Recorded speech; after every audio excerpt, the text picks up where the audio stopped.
Welcome to the Penny Bloom Podcast. Ain't another place that has got more bombast. Romp past your mom, dad's listening to Tomcats. Talking everything that make you sad. We don't want that. We're here to make you smile. Put your mind at ease. Peace, love, and bloom, and always praise Keanu Reeves. This what we about. Get some weed in now. We'll talk until we can't no more, and then we peacing out. Alright, let's go. Penny Bloom Podcast. It's the Penny Bloom Podcast. Penny Bloom Podcast. It's the Penny Bloom Podcast. Penny Bloom Podcast. Penny Bloom Podcast. Hello, everybody, and welcome in to the Penny Bloom Podcast. Today, we continue our top 100 favorite movies ever. It is part 5, the 50s, 50 through 59. We'll reach the halfway point in the project by the end of this episode. I am Colton Robertson, and I am joined by Joseph George. What's up, homie? Oh, what up, what up? Always a pleasure to be here. Oh, and it's always a pleasure to have you. Like I said, this is part 5. Week 3, we did 2 parts for the last 2 weeks. We did part 1 and 2, week 1, part 3 and 4, week 2. And that took us all the way up through 60. 60 through 100 are there, you know? If this is your first time joining us, hey, all the power to you. You can absolutely do that. I don't mind. In fact, I invite that you listen. But I would recommend going back and finding out what's behind this, you know, because it's 100 favorite movies. You know, neither me or Joe are equipped to tell you the 100 best movies of all time. It's a subjective medium. We're going to treat it as such. So we're just doing our favorite movies of all time. Nothing but movies we love. And I tell you, I had a tough time limiting it to 100. So there are some bangers at the bottom of the list. I'll tell you that. So you ought to go check them out. But if this is your first time, perfectly okay with me. Go ahead and listen to the 50s here and dig back through. But yeah, if you're ready to take us in with the 50s, do you have any honorable mentions? Any first watches that happened? I actually do. I guess not like I watched AI by Steven Spielberg and I guess Stanley Kubrick as well.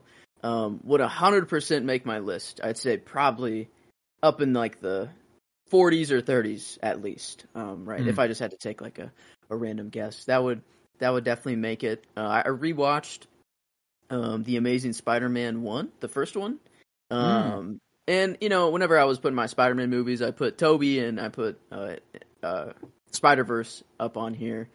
And I kind of put both of them, and I was going to talk about, you know, I was going to talk about, as a whole, yeah. And I don't know. I feel kind of bad now. But that would be another slot taken up by a Spider-Man movie. And, you know, we're going to talk about it anyways. But every time I watch that movie, man, I love it more and more.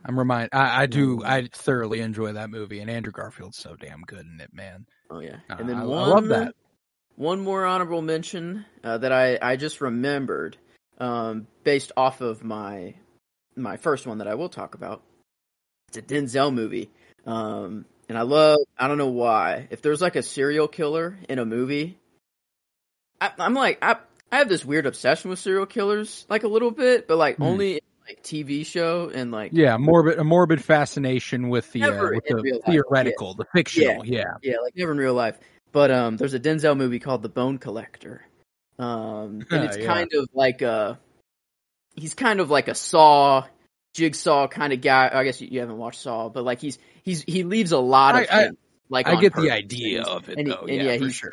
He's toying with the killers. And Denzel, he's post-prime, like he's injured, so he has to be in a hospital bed the whole time, and he's directing Angelina Jolie to like go find Angelina Jolie, all these clues and stuff like that. Queen Latifah and Michael Rooker, yeah. And I just, as my first one, it is Zodiac, probably one of the most famous serial killers of all time. But it reminded me of that one, and I'm like, oh man, I don't know, maybe that would make my list, but I haven't seen The Bone Collector in a while. But I do remember enough of the Zodiac, and I remembered enough of it so that it did make my list here. I love it. But yeah, 2007, directed by David Fincher. And I love a director. Realize I have a couple more of his movies coming. Seven, Social Network, Gone Girl. Yeah, didn't realize how much shit on him. Yeah, yes he does. But we got Jake Gyllenhaal, Robert Downey Jr., Mark Ruffalo up in here, and What's not to like? Yeah, I love the mystery movies, and then if you throw in a serial killer as well, I mean, that's the thing, is that this one is a real serial killer. Like, this one's not just like a made up one for the movies. The Zodiac killer. Guy. Yeah, very real guy. Apparently was caught actually with like some DNA testing and stuff like that. I don't know. Retroactively.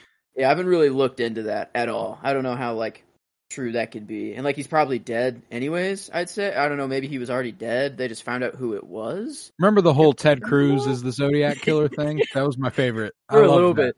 Yeah, and like, I don't know, he was even asked straight up, and then he was like in real life. Yeah, super like dismissive of the question. I don't know. He really made him seem like he was the Zodiac. Yeah, he didn't do himself any favors. Mm-mm. But no, this is actually a pretty massive blind spot for me. You've never seen Zodiac? I've never watched Zodiac, and it's one that I've been desperately wanting to make it around to, and I almost certainly will sometime this year, because David Fincher is releasing another movie called The Killer with Michael Fassbender.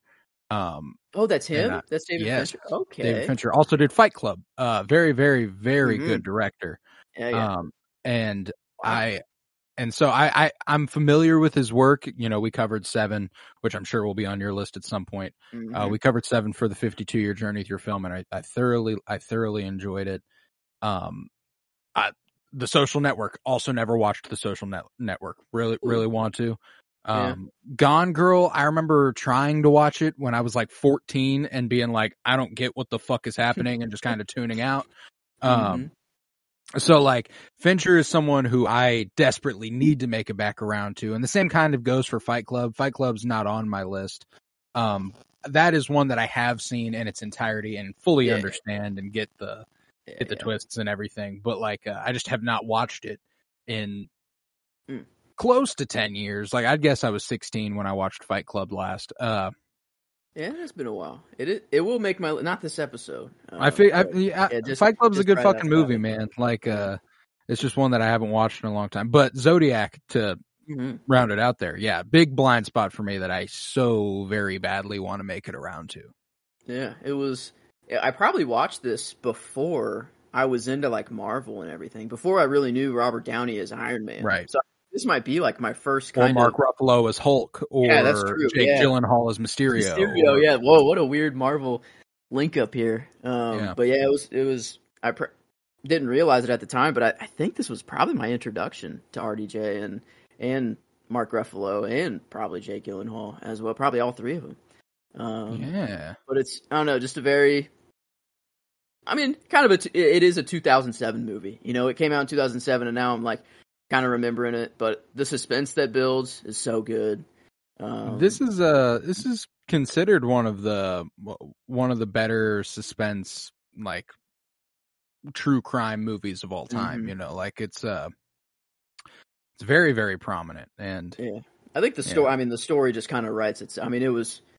I'd say like some of this is like, the letters that he sent to the police and stuff like that. Like, I mean, I'd say it's probably not all true if I had to remember. Like, I'd say a lot of it's probably dramatized and stuff like that, but I'd say a lot of it was probably just going off the real, bodies that were found and stuff like that. Like, they were just kind of going around and just being played, by this guy. And I think that, the Zodiac killer in and of itself was a pretty large influence on some of the most,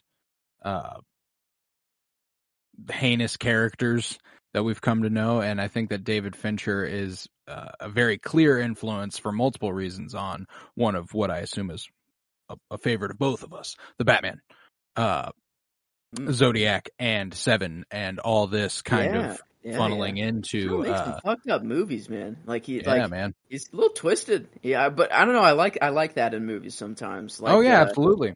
Yeah, I got a couple of those myself here this week. But yeah, Zodiac, it's I don't know, I haven't watched it in quite some time, but I don't know. I need to give it a watch. I'm liking David Fincher more than I thought I did, more than I thought I knew. I already liked his movies, I just didn't know it was all him. The gentleman is rather talented, but like I said, that's still a major blind spot for me, but I also managed to scratch off a couple blind spots for myself for the honorable mentions. Inglourious Bastards. Yeah. I'd never watched it, and holy fucking shit, was that very instantly one of my favorite movies of all time. Like, probably my favorite Tarantino, which is, I didn't want it to be. I love Once Upon a Time in Hollywood, and I didn't think anything would top it, but then I watched Inglourious Bastards, and how do you not love watching Nazis die? Killing Nazis. Killing Nazis. Is that from like a line in the movie, actually? Nazis? Is that like killing it? Like, yeah, Brad Pitt. He plays the dude who pronounces Nazis like the Nazis the whole time. But yeah, Inglourious Bastards, absolutely loved it. Would have made my list if we weren't so deep into it already. Mm-hmm. Another pretty big blind spot for me, rom-com, laid the groundwork When Harry Met Sally. I'd never watched When Harry Met Sally, and that's a pretty iconic romantic comedy directed by Rob Reiner, starring Billy Crystal and Meg Ryan, with a little Carrie Fisher role in there as well. All that, yeah, okay, yeah, I love it, and I love me some Rob Reiner, so him directing it always helps. I like him. He played Jordan Belfort's dad in Wolf of Wall Street, actually. Rob Reiner. These motherfuckers calling on a Tuesday night. On sides. Is that guy, or is yeah. Yeah. Who's the Rob Reiner, very on sides? Yeah, very talented gentleman there. I think he also directed Stand by Me. Yeah, pretty, and The Princess Bride. He's got a good directorial track record. But and then I just wanted to go back and kind of rectify something from a movie that I got to rewatch that has already been mentioned on my list. I rewatched Past Lives last night as it has just been released on video on demand. I had it at 63, and that shit would have skyrocketed up my list. There's no fucking doubt. I was ugly crying, sobbing in my basement last night as I watched just a terrific movie and a terrific ending to a movie. But with that, I'll get into my 59. Where you had Zodiac, this is a suspenseful thriller sort of thing. I also have a suspenseful thriller in Steven Spielberg's Jaws, 1975. Not too much further. No, I told you, I was like, it's not gonna be much higher.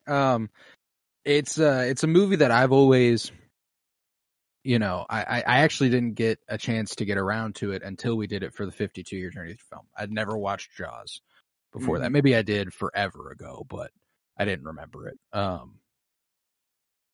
And it's a movie you have to see. There's zero doubt about it. It's a classic. Oh yeah, it is.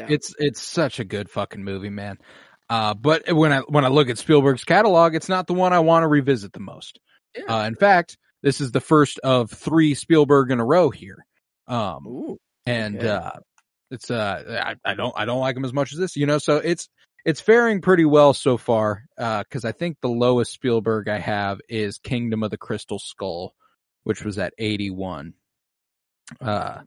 I don't think I have any other Spielberg, but, I think I have Jaws at like 7th of my Spielberg. So like, he's got a lot, going up the list. I heard a story that he just like kind of moved into an office in Universal. Like he just like didn't even have one. He just like was on a tour and he just put his nameplate like on an office and just stayed in there for a while. And like, what a badass.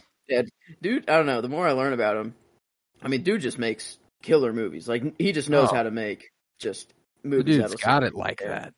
But I don't know. I was just thinking of like movies that Jaws has inspired. Like the only other shark movies that I know of, like Sharknado. Just like I've never seen it, but like I've just heard pretty bad things. Like the Meg movies. I think I don't know. There's a second one coming out, I guess. I've never seen those, but like Meg 2 just released and actually did rather well at the box office, by the way.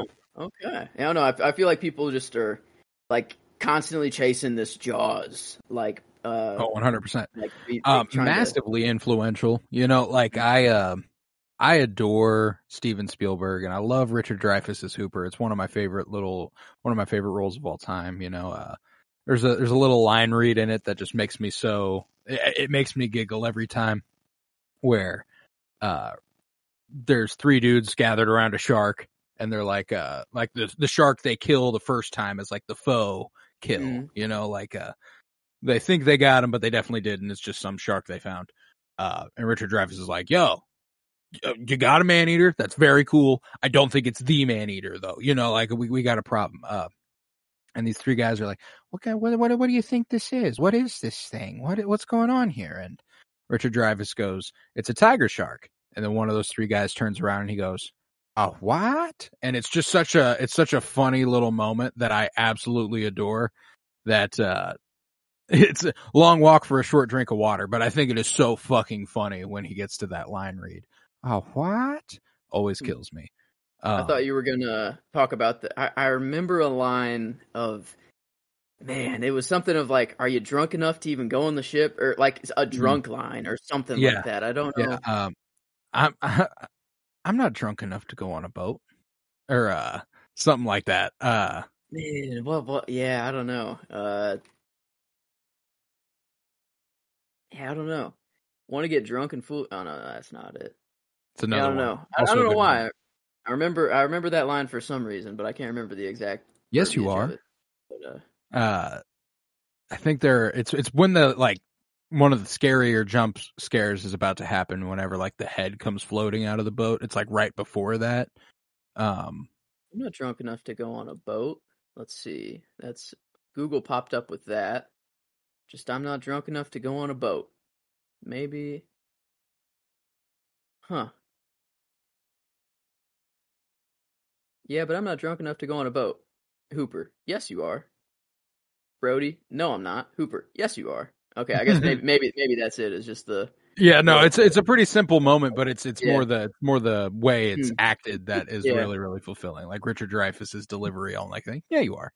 You got this, buddy. Like, because he's horrified of water. The other guy, like, he's ironically a sheriff on an island surrounded by water and is afraid of water. And that mayor, talk about just a piece of shit dude. Dude, what a cunt. Sorry. Stupid suit. Yeah, stupid suits that he wears all the time. He's just fucking anchor suit. In the beach. Keep the beaches open. Yeah, fucking. Yep. Can't ruin the local economy.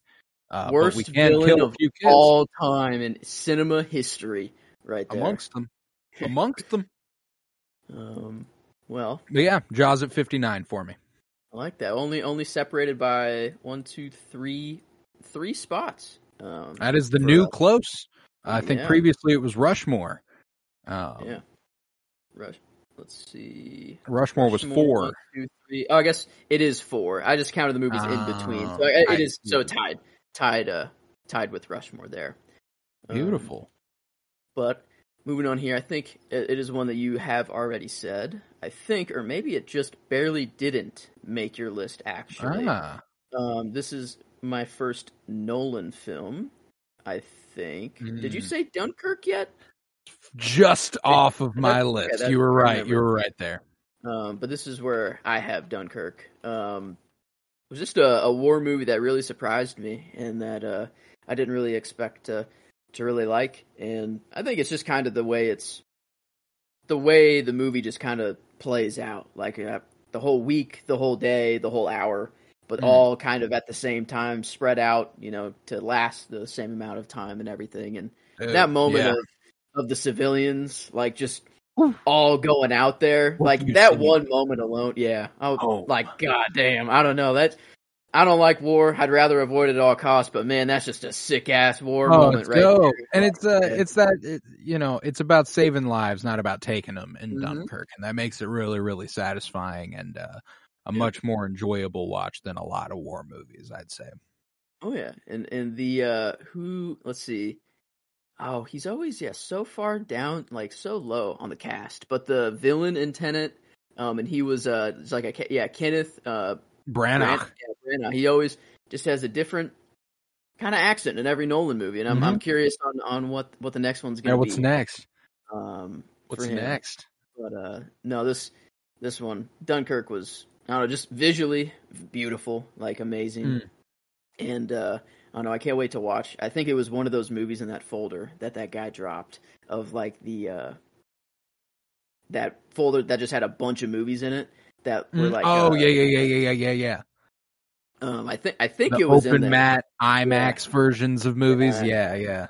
I kind of want to see it in that and see if it, I don't know. That'd be very satisfying. Like that, but yeah, I just, a little, I mean, for a Nolan movie, I have a lot of, I think I probably don't have another Nolan movie for quite some time. But yeah. My next Nolan movie is next episode. Oh, okay. Let's see. Yeah, not looking like any until 36 would be my next one. Ooh. And then I'm assuming you've got three. Yeah. 3. And then 1, and then 2, and then 3. Yeah. Yep. 3 more after that. Yeah, I've got 3 more Nolan movies. Wait. I already said Tenet. Mm-hmm. I think I only have 2 more Nolan movies, actually, with Dunkirk being the 4th.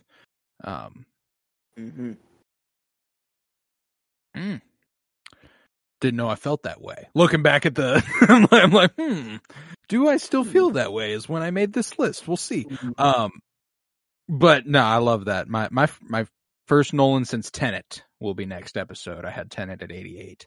But on to my next Spielberg, another Steven Spielberg here at 58. This is where I have Catch Me If You Can, 2002, starring Leonardo DiCaprio and Tom Hanks. I watched this for the first time earlier this year and was just kind of astonished by how much I enjoyed it. It's a fantastic story. Like, as far as like the fact that it's based on a real thing that happened is bizarre to me. Definitely not one that writes itself, like they had to do some heavy lifting. They had to do some heavy lifting in the story, and Leo, I've said this before on this very series, love me some young Leo. I think that young Leo is peak Leo, and he's officially a movie star come this point. But yeah, I mean, leading with Tom Hanks, Christopher Walken, Martin Sheen. Yeah, he's Christopher Walken's son in the movie. Tom Hanks is the inspector for the FBI who's trying to like track him down as he keeps forging checks and flying across the country and stuff. It's a wonderful Christmas movie. It'll actually be, there's a very prominent through line with Christmas every year, because it's a movie that time passes through. Like you get through a good couple years in Catch Me If You Can, but Christmas, they always come back to Christmas, and I'll probably catch another viewing of it around that time. Yeah, Leo likes to, I guess he just has a few roles that just played the system. Jordan Belfort and Frank how do you pronounce that? Abagnale? Abagnale. Wow, Abagnale Jr. Yeah. Abagnale Jr. But just played the system there. I don't know. Carl Hanratty. Yeah, Amy Adams. Yeah.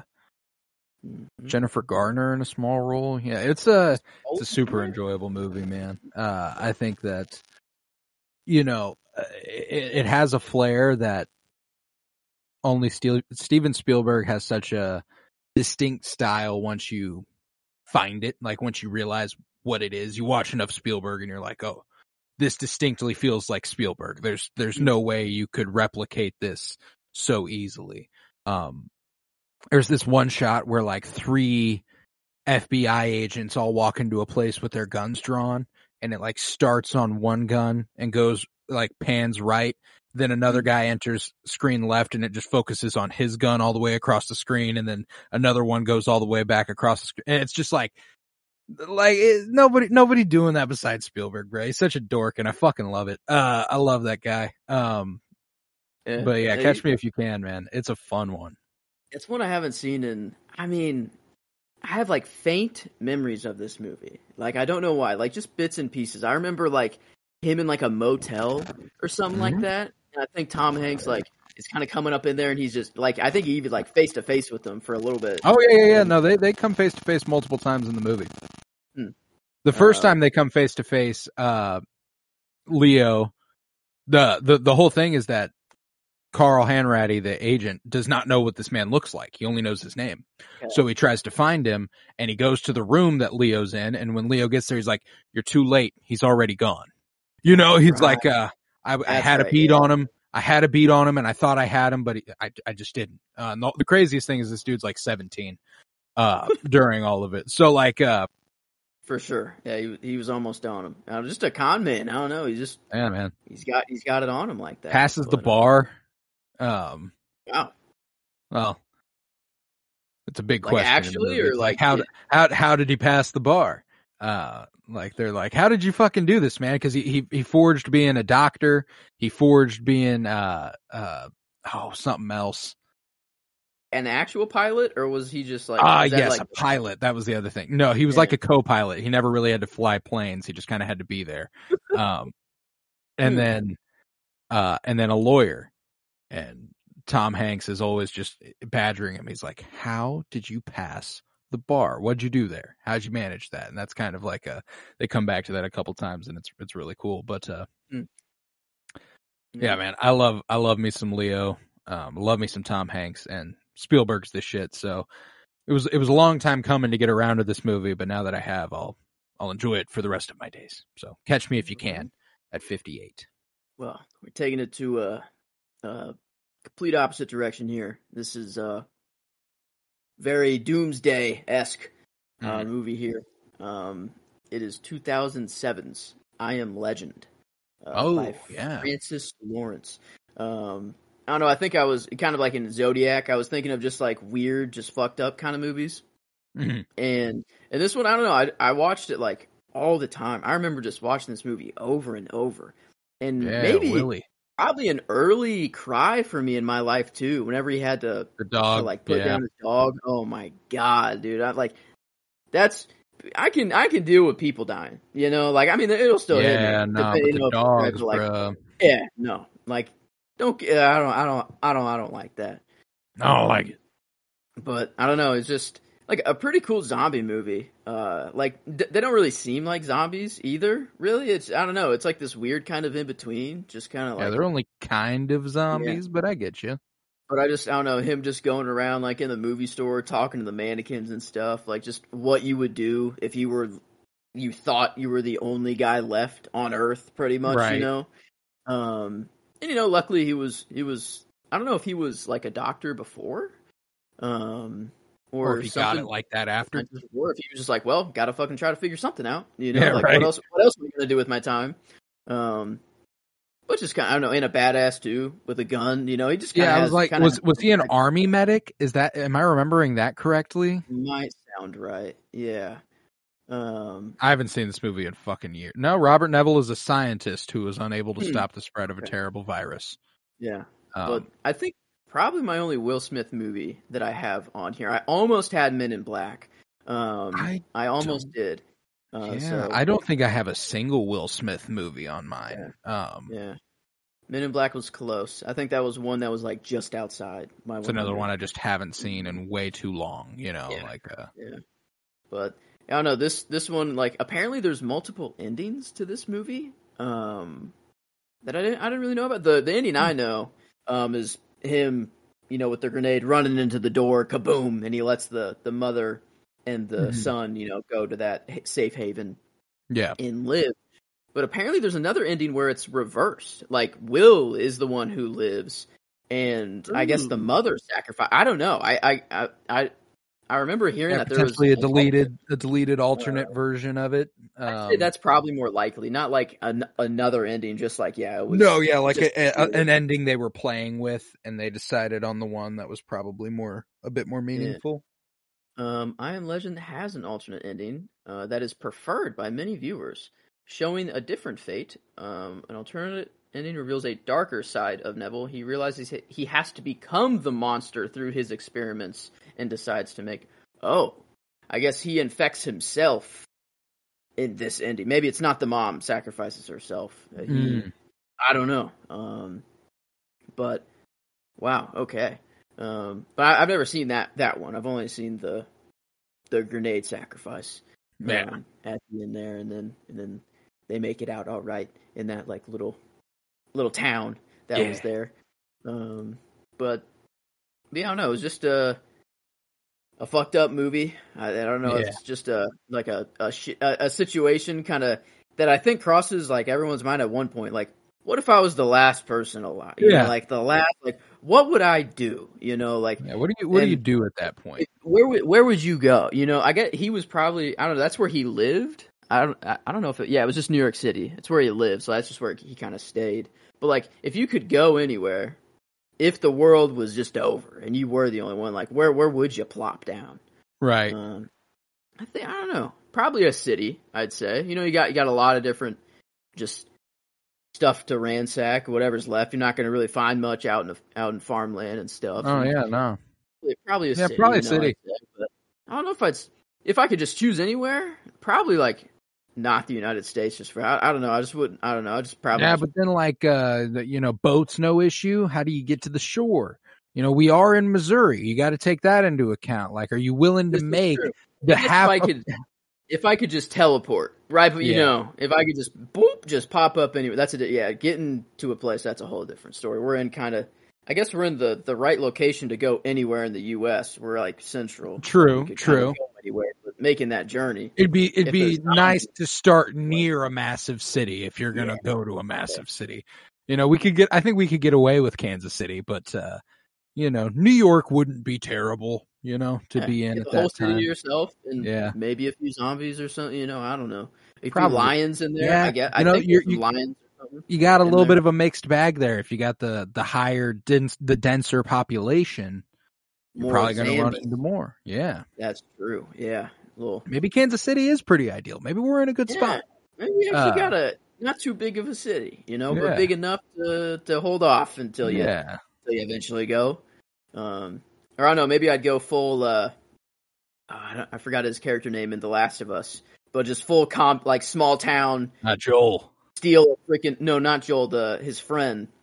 Oh, that just stole like a power generator. Yeah, Bill. Whole boat, you know, he just went around. He knew what to do right away. He just like took that whole town for himself, and then just was self-sustaining. I would like to think I could do that, but right now I don't have the skill set. I do not have the means presently. I believe it was Bill, played by Nick Offerman. That's right. That sounds right. Yeah, Bill. But yeah, that's I don't know. I haven't seen I Am Legend in quite some time, but me either. A very long time for me. Yeah. A long time, if you will. Mm-hmm. Throwing it back to Bill. Bill and Frank. Oh no, man, that episode was so good. Dude, I need to rewatch it just by itself. You know, I don't even really want to rewatch all of The Last of Us, even though it's incredible. I just need to watch that again because I don't think I've been fucked up by something like that in a while, in a very long time. No, if that was on the list, if that was eligible, it'd be on here. That episode, it's that good. Yeah. Top 100 TV episodes of all time. I don't know if I could do 100. I don't think we'd just be getting into a lot of the same show. You know, like I'd be like Game of Thrones season 3 episode 4, Game of Thrones in Westworld, yeah, exactly. And like a lot of over and over. Exactly, but. Sopranos, Breaking Bad. You know, it just kind of overlap into all of that. But that's one that I haven't seen in so long. I'll have to revisit it soon, but I'm going to top off the Spielberg for this episode at 57. This is where I have my third Indiana Jones movie, Indiana Jones and the Temple of Doom, directed by Steven Spielberg, 1984. This one's the one with Key-Kwan. Love me some Short Round. I love. You know, this movie is certainly aged the poorest of all of them. There's little to no doubt about that. You know, usually they're dealing with Indiana Jones is facing off with fascists who are, you know, very, very, like, real world, like, yeah, fuck those guys. But the second one, he goes to like it's very white saviory. He goes to a village in India and they're seeking help. And then the villain is this basically tribe that conducts rituals, and they certainly are magic. They've got blood magic going on. Okay. Wow. Yeah, no, it's a weird one. I love Temple of Doom though. It might be stylistically Spielberg and George Lucas just kind of doing anything they fucking want. You know, that's kind of what it's got this, you know, travelogue slapstick comedy sort of angle. Reminds me of like Katharine Hepburn and like Howard Hawks, the screwball comedy sort of stuff that I've already thrown out a couple times. But with the action adventure that Indiana Jones brings to the table, and that makes it so much fun. I love Indy, and this is third out of fifth for me, out of five for me. So one of the biggest blind spots I have franchise wise. Yeah, this one, I don't know. I've seen the first one and that's it, and then just bits and pieces of scenes of kind of the other ones. Right. Just as I've kind of passed by in the living room as my parents watch them. But yeah, I don't know what the holdup is for me. I gotta get Indy under my belt. I gotta get John Wick under my belt. Certainly, personally prioritize Indy. Yeah, I don't know. Harrison Ford he seems to actually really like the character. He loved Indiana Jones, man. That was his baby. He loved that shit. Yeah, Han was just getting a check. That's he doesn't. he plays Han well. I'm never gonna say he doesn't. But I don't think he has the same passion for Indy. No, certainly not. And it is kind of a funny dichotomy that he has with Han Solo and Indiana Jones, because they're certainly different characters. There's no doubt about it. But, Star Wars is just a little too over the top. I just described a movie with blood magic and ritualistic sacrifice, No, that's completely viable, completely I remember viable. I read a story recently that was like the first time he saw like the kit of Indiana Jones. Harrison Ford, he was kind of like, "You fucking serious, George?" Like that. He's like, a goddamn whip, like in a fedora. What am I gonna do? And it became one of the most iconic. George has that mind on him that he creates things that will be generationally loved, and don't know how he does it. He's got some misses. Howard the Duck did not become generationally loved. What are you talking about?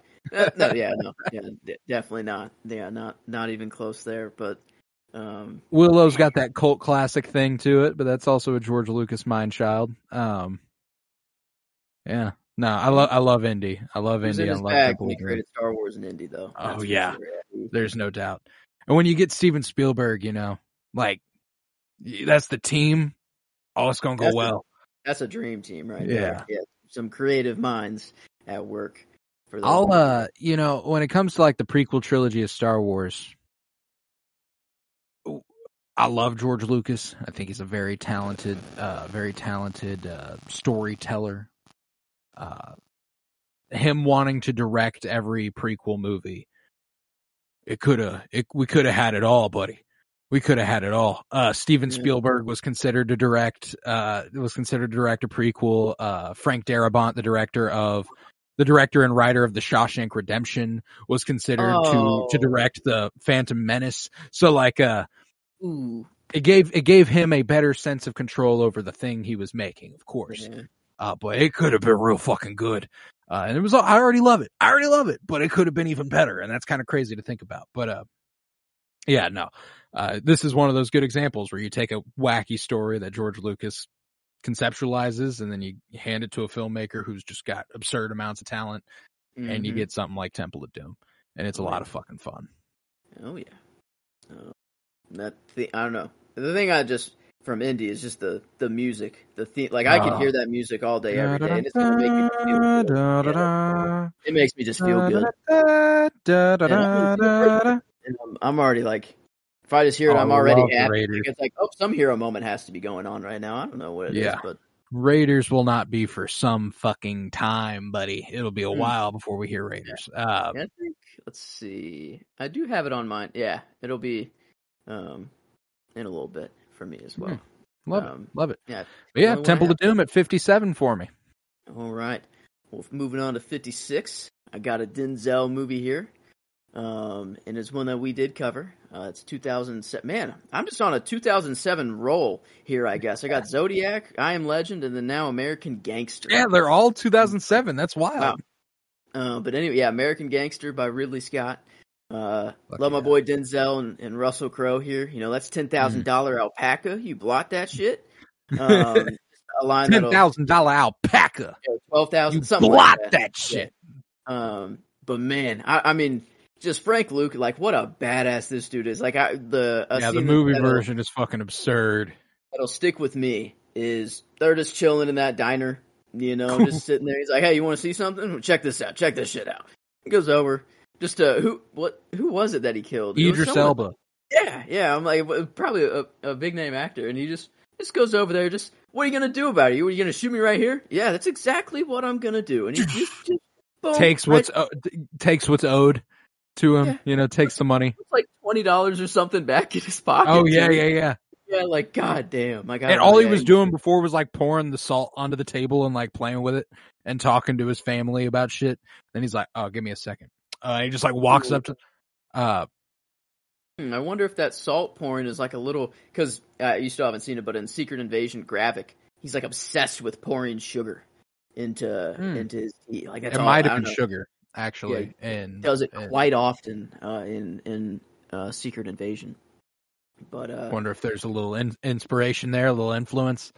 No, I love American Gangster. It's just outside my top 100, and it's just because I watched it that one time for the podcast and have not watched it since. Just a beefy one. But I have it at like 111 right here, so it's right there, right outside. Like I know cops and movies is one thing, like it's whatever, but like detectives, Russell Crowe's pretty cool.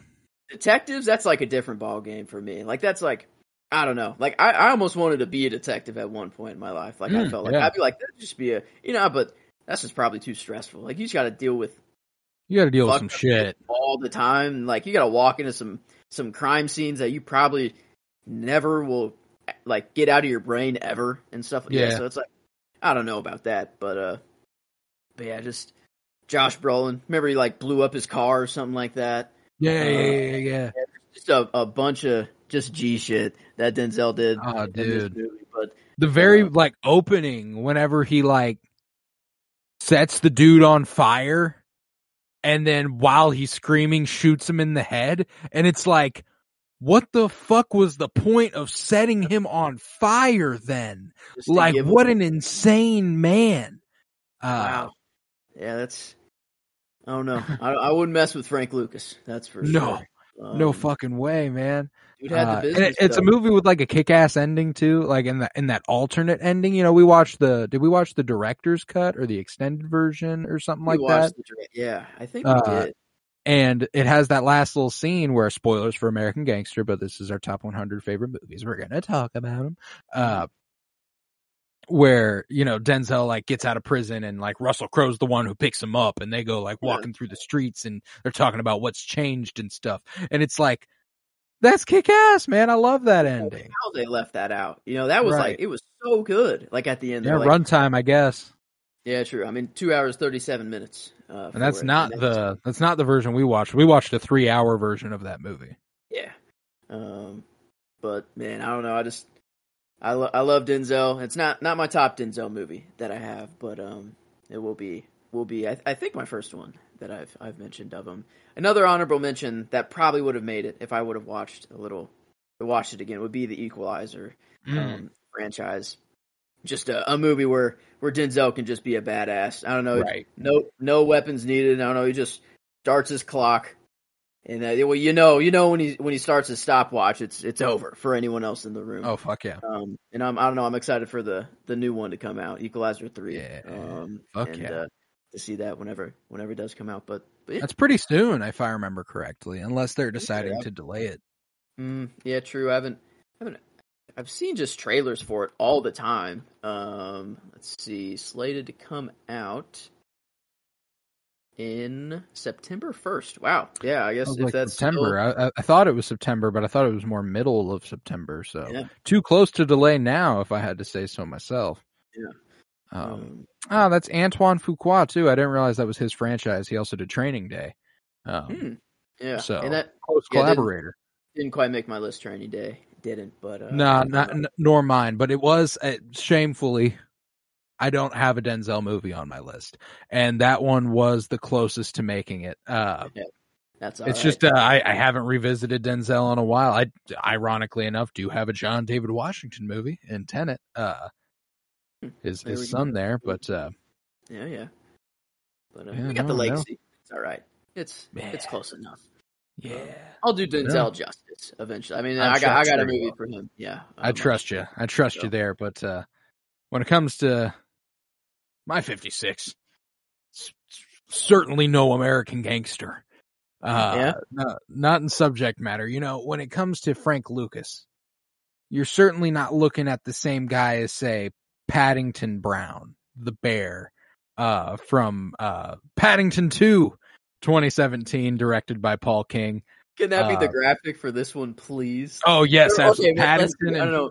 Paddington has to be on there just because that's hilarious for whoever else it is. Maybe the Zodiac Killer, maybe like Jaws, maybe just the shark of Jaws itself. I don't know. But, Paddington and Frank Lucas wouldn't be bad though.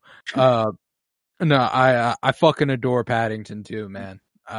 Everything you've heard in jest about how good this movie is unironically accurate. It's a fantastically heartwarming movie. I fucking love watching it. One easy comfort movie for me. I absolutely love everything about this movie, you know, and it makes me extremely excited for what Paul King has in store later this year with Wonka. You know, a lot of people are pretty skeptical of Timothée Chalamet as Wonka, but I love Paul King's Paddingtons, and I love Timothée Chalamet. So it's going to be heartwarming as fuck, and I'm fully ready for that. If it can. It's funny how if you did Paddington 2, you've earned complete and utter trust from me. Like I'm like, yeah, you're probably going to make a movie I like watching. Wow. Yeah, I don't know. We do have him slated for a director's spotlight. We do. Before Wonka. So, yeah, just Paddington 2, and Wonka. Hey, that's all right. I don't know. I've never seen him, but judging off how much you like him, I'm ready for him. Oh, yeah. And I mean, I enjoy the first Paddington, but it's no Paddington 2. Okay, a movie, where the sequel is better. That's good. No, you got Hugh Grant in the villain role, which is fun. I like Hugh Grant. Is this like representing both movies, or are you at Paddington 2? No, I'm specifically talking about Paddington 2. Wow. Fucking like Paddington 2 is miles better than Paddington 1, and Paddington 1 is just fine. But this one, it just makes me happy in a different way. You know, I had Brendan Gleeson. He's in Banshees of Inisherin. He's also in this movie. One of the leads in Banshees is also in this movie. It's a super heartwarming movie, so I had to have it. I did have it higher, but I had to be honest with myself and take it down a notch. I love Paddington 2, but there's a few movies where if I had put it above even later in this episode, you'd go, "Are you fucking insane?" That's kind of I had to be real. So Paddington 2. You know, it could be anything. You could have put it at 10, you know, if you wanted, if you truly wanted to. But, no, okay. I don't know. I can't wait to get there. And then, I don't know, director spotlight. That's always just fun. I love a director spotlight, man. And I feel like those ones will be a blast to watch. And I don't know. I always love comfort movies, and I'm down to add any more to the repertoire. So, that's certainly one. Love it. But yeah, that was my 56. Moving on, I think you already mentioned it, I believe. But this is where I have the one and only Mission Impossible movie I've seen. The first one, 1996 by Brian De Palma.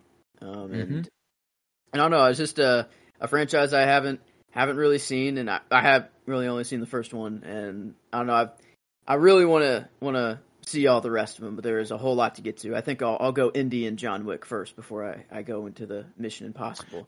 It's a deep dive. It certainly is. But I don't know. I think, you know, Tom Cruise, say what you want about him, but as an action movie star, he's just does a good job. He's kind of got it like that. Yeah. And I guess, you know, just him running, you know, just, I don't know, just him just doing some of the most cinematic shit you'll ever see in your life. Yeah. Like, I don't know. And all the twists and stuff in this movie were really, really cool. Like the face reveals, just who was John Voight, Jim. Yeah. Jim was, just Jim. Jim and his wife being behind it the whole time. And like, I don't know, I didn't expect it until quite late, like kind of far into the movie. It was like and there's this confusing part in the movie where like he's actually putting it together, but saying something else out loud to Jim. You know, like he's like, oh, so the killer must have done this, and then it shows Jim doing the thing. But right. he's like, yeah. Okay. And so it's what he's thinking, but he's making it seem like he doesn't know to the guy that's sitting right in front of him. Like he had him, and that's what's awesome about Ethan Hunt is he's got everybody down pat. He doesn't know who to trust, but he's prepared for all possibilities. You know what I'm saying? After this one, I'd say all the rest of the movies, he probably has major trust issues for the rest of the franchise, if I had to guess. It's tough for him to love. Yes. Yeah, I'd say so. That'd be pretty difficult. But I don't know. I can't wait till I get to like him just hanging off the side of a plane or him just riding a motorcycle off a cliff. Yeah, when you get to 4, 5, 6, 7, it's him doing some pretty crazy shit. And don't get me wrong, 2 and 3, he's also doing some pretty awesome stunts. Mm-hmm. But like it takes a whole different direction from the moment he decides to, walk up the side of Burj Khalifa. Oh wow. Okay. Yeah. That's practically they did that. They filmed him running up the side of the Burj Khalifa, like the tallest structure on Earth. That's you gotta have a little bit of crazy in you if you're signing up to do that. Nuts. But I don't know. Pretty cool to say that you did it, though. No, yeah, absolutely. Like that picture, you've seen the picture of him sitting on top of the Burj Khalifa. Walked up it? He actually in the movie, he never even gets to the top of the Burj Khalifa. He just did that on his own for the picture. You know what I'm saying? Like that's like they weren't going to do that to film him. He was just like, I'm going to get to the top of this building then. When else are you going to be able to have that? Yeah. Like that's I'd say probably in that picture, he's not strapped to anything. He's just sitting on the top of the Burj Khalifa. The dude's fucking crazy. Even if there's like a railing, like a really high cliff, like even if I'm looking over it, I know I'm like, that is such a tall, thin building. Do you know like when the wind blows, what it must feel like up there? That's fucking terrifying.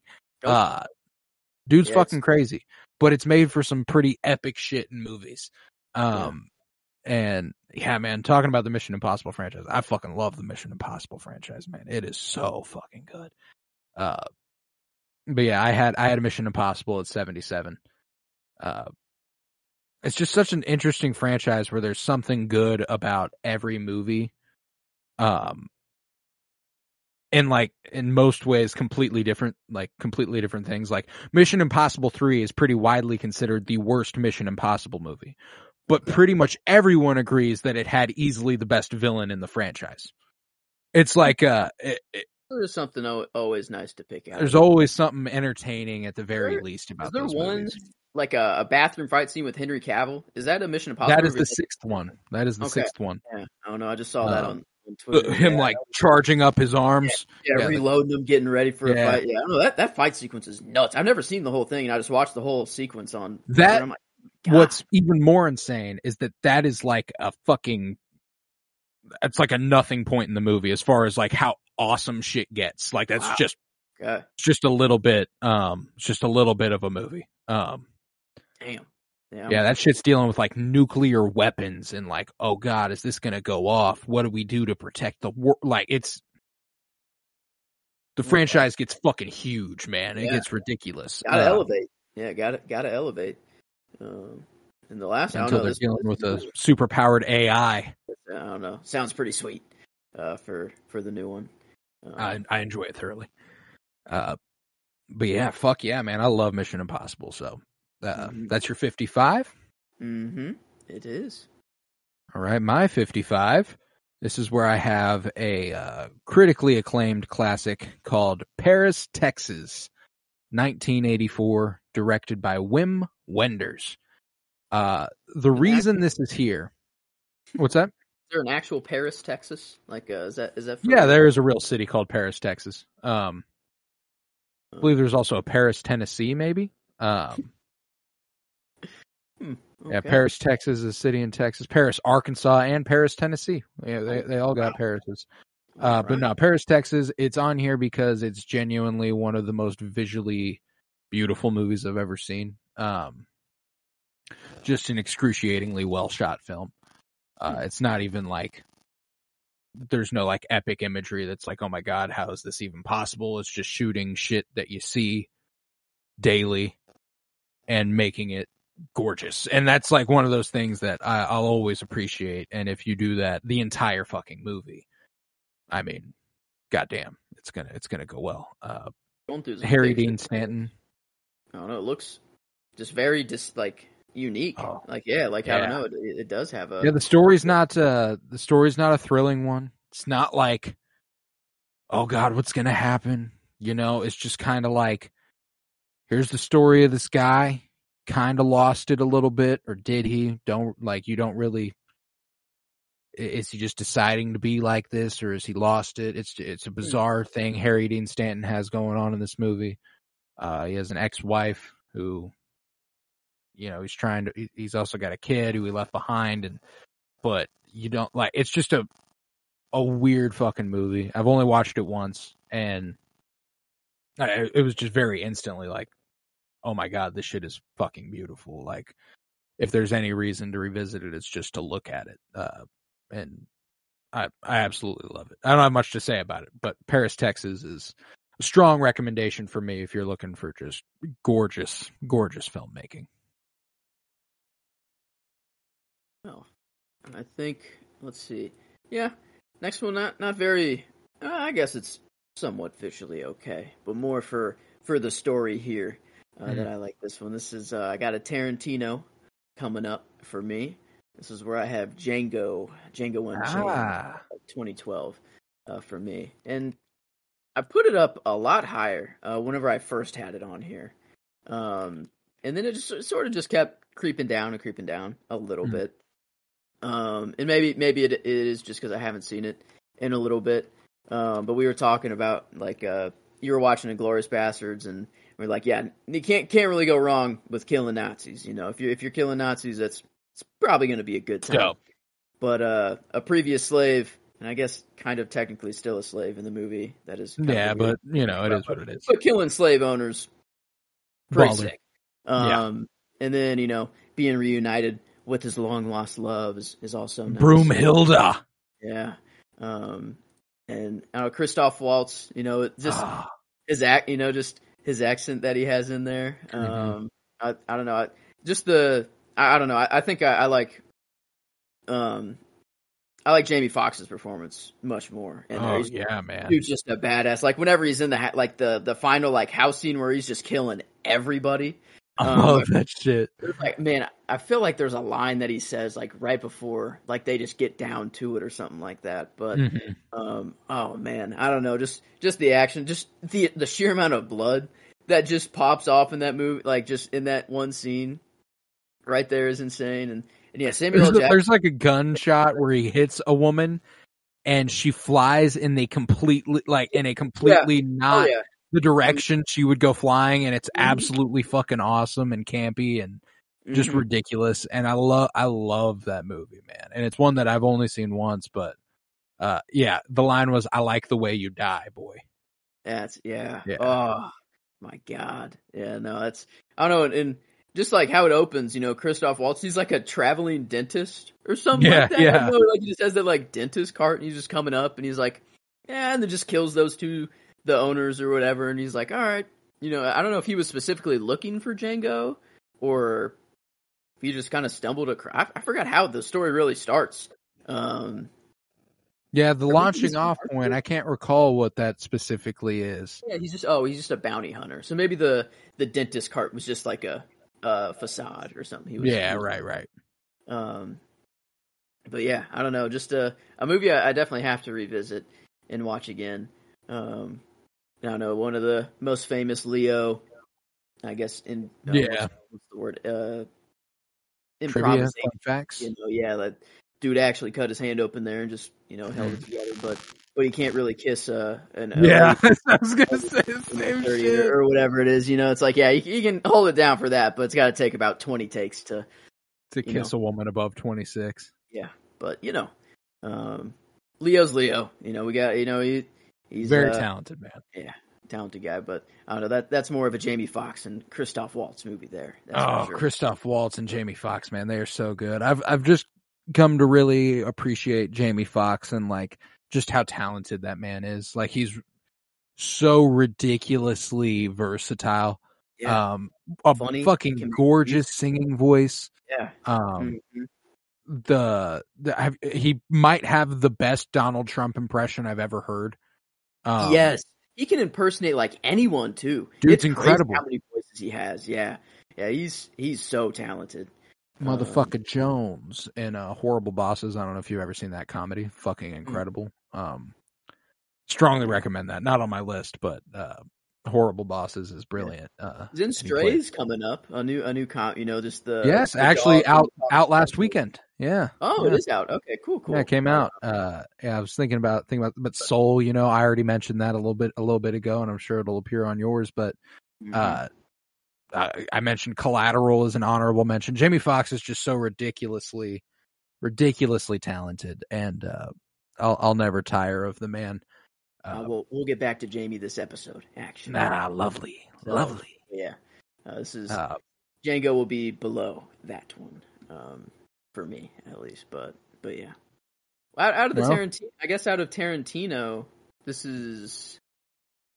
I think second, third. I only have one more. I think I might only have one more. I know we got Kill Bill later on.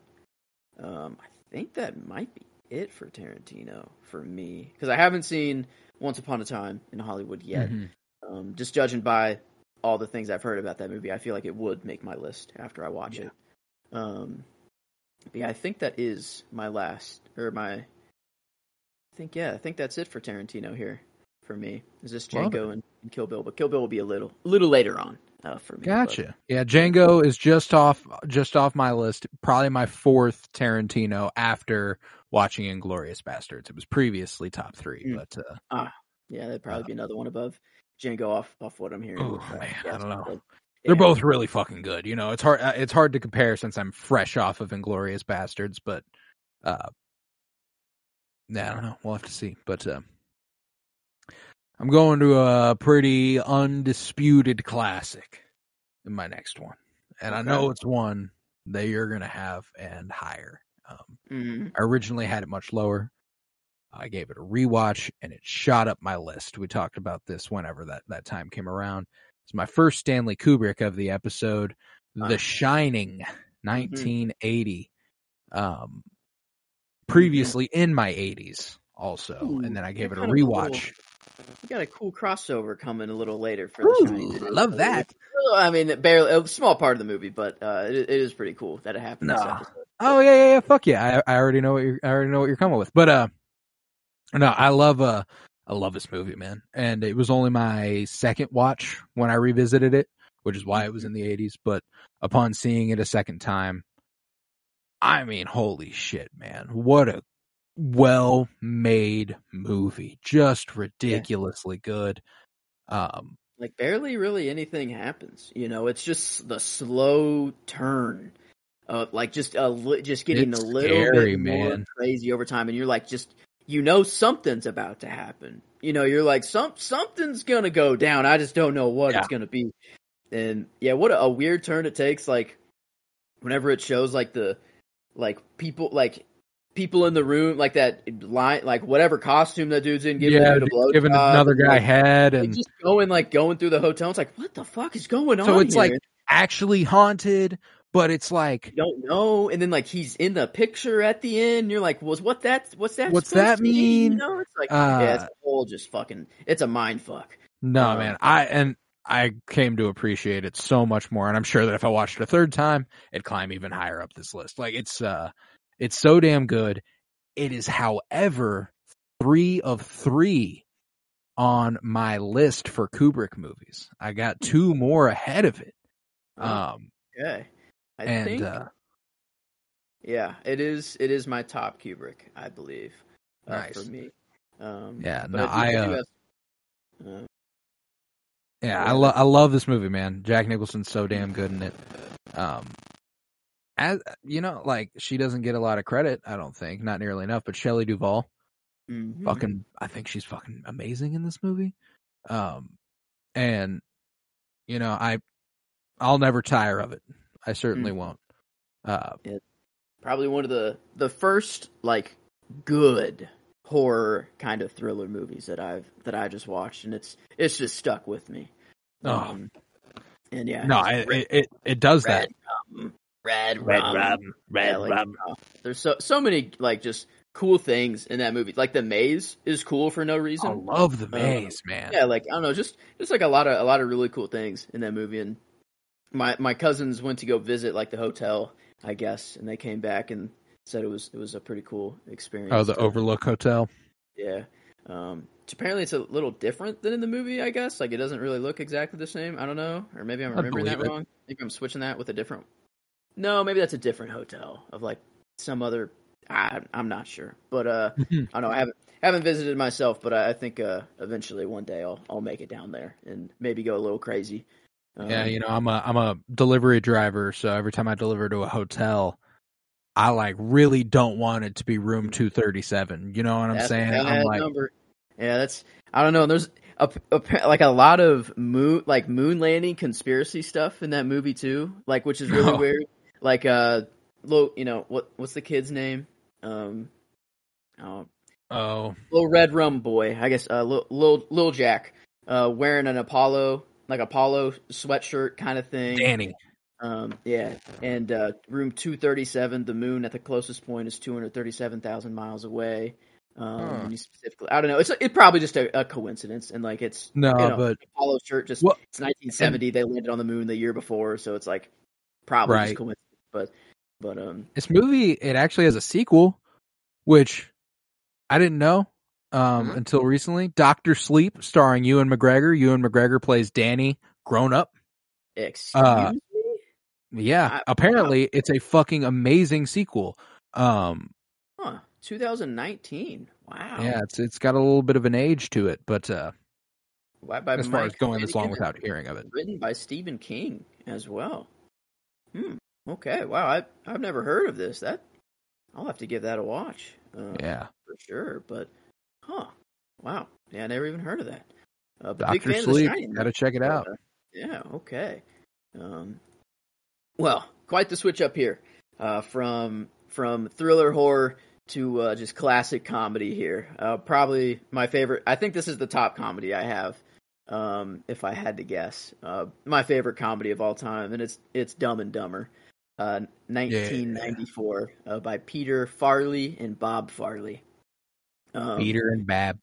But man, I don't know. Just Jim Carrey and Jeff Daniels. Like this, there's not a movie where I laugh more. I don't think. Like it's just a movie that was on all the time. My dad loves this movie too, so I think that helps. But just it's just the situation they're in. They are doing the absolute. They're just returning a briefcase to a girl that he thinks is gonna like fall in love with him, and then they just get tracked by these freaking investigators, or like not even investigators, by like the people who want the briefcase, like all the like to try to kill him. They're like, these guys are good.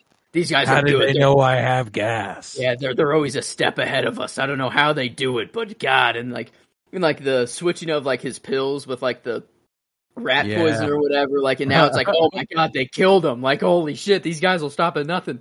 But like that part's just fun, and then like just the other situational comedy. Like I don't know, there's just we got no jobs. Our pets' heads are falling off. And like, hey, you want this extra pair of gloves? I've had them. My hands are actually kind of getting a little sweaty now. And he's like, he just starts flipping shit on him. Like, oh, dude, pull over. It's actually a cardigan, but thank you. He sells the sheepmobile or like whatever to call that car. He sells it for that little itty bitty bike, and he's like, man, oh my God, I can't believe you do something so smart, like you go and redeem yourself. I fucking love that movie, man. I actually just rewatched it a little bit ago.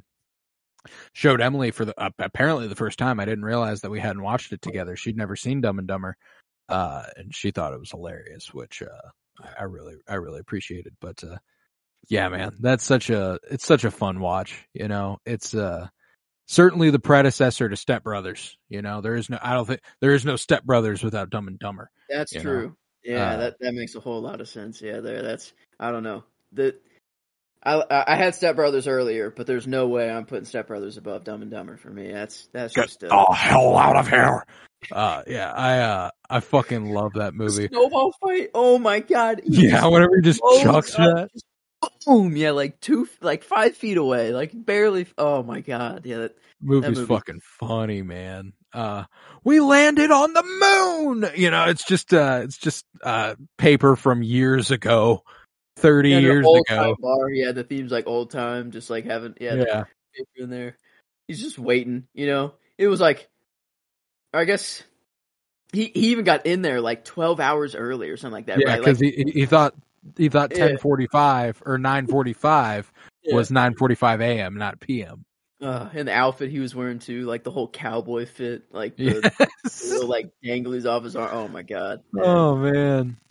Yeah, no, that's a funny fucking movie, man. You can't go wrong with that. Jim Carrey, he's the shit, man. Yeah, he is. Was that on our little stretch of Jim Carrey movies that we did? Oh yeah. Was it? Yeah, it was Ace Ventura and The Mask. The Mask and Dumb and Dumber. Okay, yeah, that's right. But yeah, I don't know. I adore it. It'll be a movie that I go back to all the time for my life. 100%.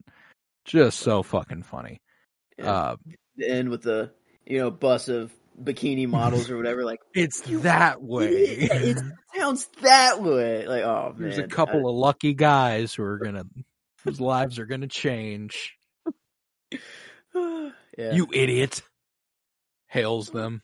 Yeah, it's actually back that way. Sold the bird to the blind kid, and then it comes up on the news later. Like, oh man, what a ridiculous movie, man! I love it. There's probably so much I didn't even mention. Like, there's so many scenes in that movie, like that just are the most random things ever. But the cop drinking the piss out of the beer bottle, and starting to twitch, like or whatever. Yeah, like get the hell out of here. That's right. That's where "Get the hell out of here" was from. Okay. Yeah. But yeah, I could go on and on about those scenes. But yeah, love Dumb and Dumber. What a good fucking movie, man. I got a pretty opposite end of the spectrum here. At 53. Dumber now back to. We're going with my second Stanley Kubrick movie here. Okay. This is where I have 2001: A Space Odyssey. Oh, okay. From 1968, directed by Stanley Kubrick. Another just certified classic. There's nothing I could say about this movie that hasn't already been said.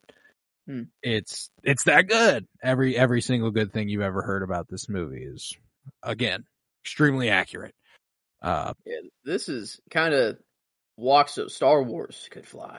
Yeah, like, right. This is kind of an insane, just filmmaking wise, like how he just made all the stuff. Like technically, yeah. Walking like in that circle, like the lady, like just kind of like getting some food for someone or whatever, and just like walking completely like in the circle. Like a lot of stuff in here that's just kind of nuts for 1968. That shot of like the dude's eye, like changing all the colors and everything, like, oh, it's just a movie that I haven't seen enough. If I watched it again, it would go up by a lot. I've only watched it once. That one time was so fucking good. Oh, this is Kubrick. Okay, yeah. I thought I only had 2 Kubrick movies. I do have, yeah. I don't know why. I just missed this one. No, pretty massive Kubrick. Actually, yeah. This is kind of probably his. It's crazy to have The Shining and this under your belt, because now you've got 2 of the most iconic movies of all time. Period, and for vastly different reasons. I don't know what to call it, like in Barbie, big homage. Homage. There's the word. But instead of just a black rectangle, it's Margot Robbie. That was really cool, and like I feel like I feel like a lot of younger people just haven't seen 2001, so they're that'll go over a lot of people's heads. Like, what the hell is going on there? But regardless, if you haven't seen it, it's still just kind of funny. Like, regardless, it's like it is really cool. At first, there was nothing, that whole bag. Like, it's the lifting up, like, did they smash just a baby with another baby? So it was like, or like, yeah. is that what it was? Yeah, it's like instead of the monkey, like with the bone, just like smashing a skull, it's just a baby smashing another baby doll. Like, I don't know. That was and they're like shoes they were using to like Yeah. smash them too. Yeah, it's a good fucking reference, man. And I adore this movie. It's probably one that I'll revisit at least a few more times. Like it's one that I'll come back to again and again. Not one that's like a comfort viewing. Yeah, no, not really. Yeah, no, everything's goes wrong. But Hal, that's a cool villain. Like formative. Yeah, you know, just very very monotone as well, but like super creepy. Like just how he talks to the whole crew. Like, you don't want to go there, or I don't know. Like I'm trying to like think about how line in there, but like there will be consequences. Yeah, like he's reading their lips. You know, they think that they turned all the everything off, and Hal's just ejects that dude into space, and he's like, you thought you were in private. Fucking horrifying. Yeah. And this is actually another little Star Wars connection here. The reason Anthony Daniels was like, "Oh yeah, I'd love to play a robot." It's because he'd seen 2001: A Space Odyssey and was like, "Hal's that's a gnarly character, you know. Yeah, it can be iconic." He was right, you know. Like it's so damn good, and you know, Stanley Kubrick kind of tackling the creation myth and the cycle of existence. Yeah, what a weird ending too. Yeah, what a weird fucking movie, man. Whoa. Yeah, that dude's got a mind on him. It's bizarre. I've got 3 Kubrick movies, and I would say they're vastly different in like every regard. Oh yeah. I think I have 3 as well. Yeah, I'm assuming The Clockwork is the other one. Yeah. Yeah. All very different movies. Yeah, that's yeah. Sure. But man, that dude's just he's got something. He's another fucked up. Different. One. He's got different. And doesn't really treat his actors well. I've heard, but man, he's made some good movies. You know, it's kind of the sad thing is that his movies are pretty good, but man, apparently it's not the most fun time to film. No, but you know, it's gotten a lot of chatter recently, and there's a bunch of interviews where like, you know, straight off of the production they were pretty mad at, like, you know, Shining specifically, but then Shelley Duvall tends to look back on the experience like it's a pretty massive moment, and I appreciate what it did for me and everything, you know. So like it's not a total loss. He's just a weird fucking cat, man. Just a weird guy. I'd say I'm going complete opposite of Kubrick here. Like this is not feel bad. You know, at the end of Space Odyssey, I'm kind of like, oh wow, that's where we're going, and then also like, oh shit, how like, you know, this is in '68. And I don't know, that's just scary that like they're already thinking of robots taking over, you know, and everything like that. But this one, I guess it's kind of a more pertinent, you know, maybe we'll get there. I don't know, when Apple drops their little headset thing and more people are wearing them around the world. But I got a Spielberg here, and it's 2018's Ready Player One for me. And this was a little higher up on mine whenever I first had it, and then I'm like, okay, let me be real. The movies that are above it, I'm like, okay, I gotta be real. You know, like I love this movie. It is super feel good, and like it's so fun, I love man. The ending, and Spielberg just knows how to do it. But I don't know. I remember. Did I see this in theaters? I might have. Now that I think about it, it's 2018. No, well, 2018. We're graduating high school. Mm-hmm. There's a distinct possibility. I'd say maybe I saw it in theaters. I feel like I remember sitting in class, talking to you about it after you'd seen it. Yeah, I think I did see it in theaters, but I don't know. Sci-fi, you know, this and just I don't know. If VR could go to the full potential, like this is how I'd want it to be. Just like every universe that you could have Star Wars world, you know, every character in here. You just, I don't know. It seems the Oasis is just a super cool idea, and we're like nowhere near anything like this right now. No, they tried. Yeah, Meta made the attempt. Yeah, didn't really work. But yeah, I guess it's a whole, copyright problem, I guess there, that's probably what you can't just have like, Star Wars and just any video game, any IP, you can't just throw it in there, I guess. So it's a little hard. The closest thing we have right now is VR chat, and it's like just a bunch of really weird people, just like I did it one time, and then that was enough for me because it was like way too sexually charged. Like everyone in there is just trying to like, it's virtual just so fuck. Yeah, it's so awkward, and I'm like, okay, I've had enough. Yeah, like I know I have an Oculus. It's sitting in it's listening to every word I say. I guess Facebook has me. It's listening to me. It's right here, but I've used it like a total of probably 20 times. But I don't know. I really wish it was up to this level and like Ready Player One level of VR. I wish we had like I don't know what his character name is in the movie. Yeah, Anorak. I don't know. It's like what he goes by in the VR world, but the guy who created it all, or whatever, is the super smart whiz. But I don't know. I just like the end of it. Whenever they are full ownership of the Oasis and everything. They're like, yeah. Tuesdays and Thursdays, no Oasis, real world time. Like that's pretty sick. Yeah. And like I don't know, I love any time a corporation can get shut down. Like IOI, like the big villain entity in this one. Yeah, led by Ben Mendelsohn, who's also a great actor. Love that guy. Was just gonna kill Olivia kids. Colman. Yeah, Olivia. Is it Olivia Cook?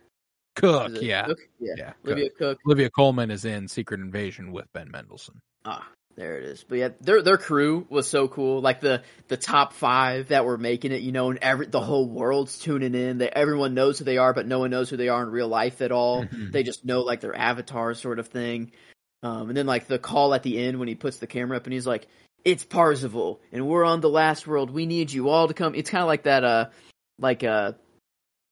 the Rise of Skywalker moment, when like they're calling everyone in. People. And, all the ships come in and like fight for everything. And I was kind of like the same moment there. It's kick ass, man. They're sacrificing everything. If you die, you lose all your shit. And like in a world where that's so damn important, that is your everything. Like it's a fascinating movie, one that in film circles is not appreciated nearly enough. I don't think. I think it's kind of an impressive feat of animation. Yeah, like it's mostly an animated movie. Mm-hmm. Totally. Which is bizarre. Yeah, most of it's in the Oasis, I'd say, and like all the book. Oh my god, I'm usually one like. I usually like movies way more than the book, and like I just like movies as a medium way more. But man, this book, oh my god! If you're a nerd, like this is just nerd orgasm, like all the time. Like there's so many cool nerd just references in the book and stuff like that. And I think like the first key, like in the movie, it's just drive backwards in the race, and like that's how it's all figured out. In the book, though, it's like he wanted it to be fair for everybody.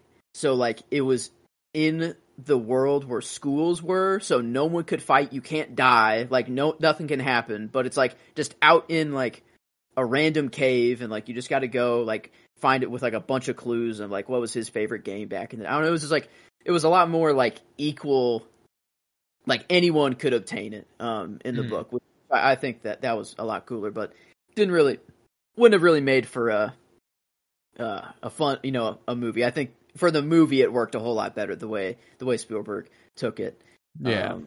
But the book was way more, I guess, focused on like making sure that anyone could have a shot at it, and that it was all equal. You just had to do your research on Anorak and what he was in.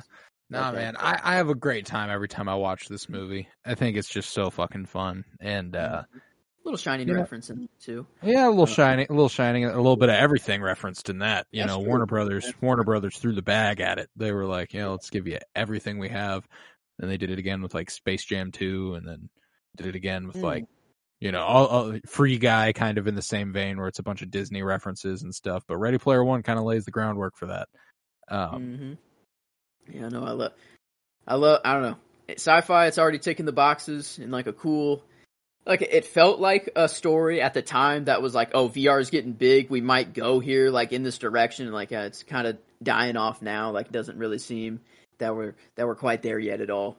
But I don't know. At the time, I was like obsessed with this story, and I thought it was just the coolest shit. I have the second book, and I haven't read it yet, and it's like one that I'm always eyeballing on my bookshelf. That I'm like, man, if I get back in, like, I just Ready Player 2, right?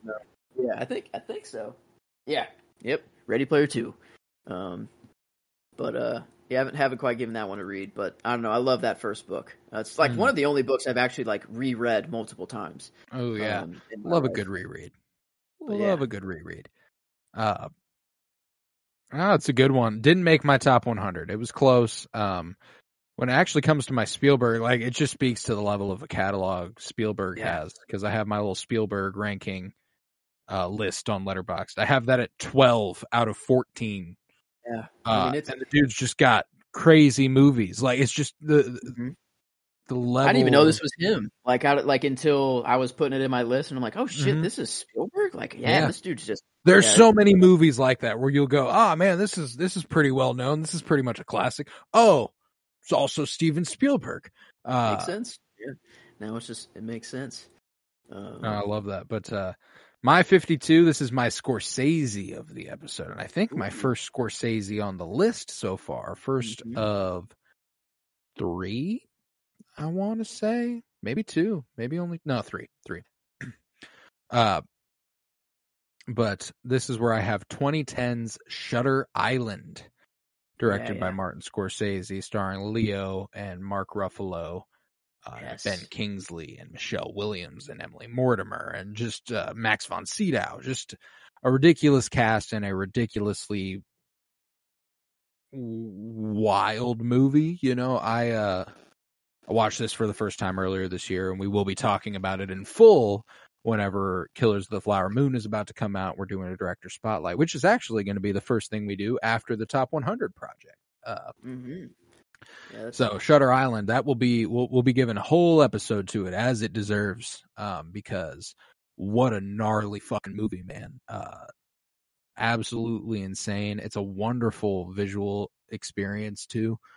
Like one of Martin Scorsese's best looking, I think, without a doubt. A little bit of killing Nazis in there, a little bit, a little bit of Nazi killing. Love a little bit of Nazi killing, just a little bit, but there's something there. Nah, man, I enjoy it, and I think Leonardo, it's one of Leo's best. I love Michelle Williams. I think she's so fucking good.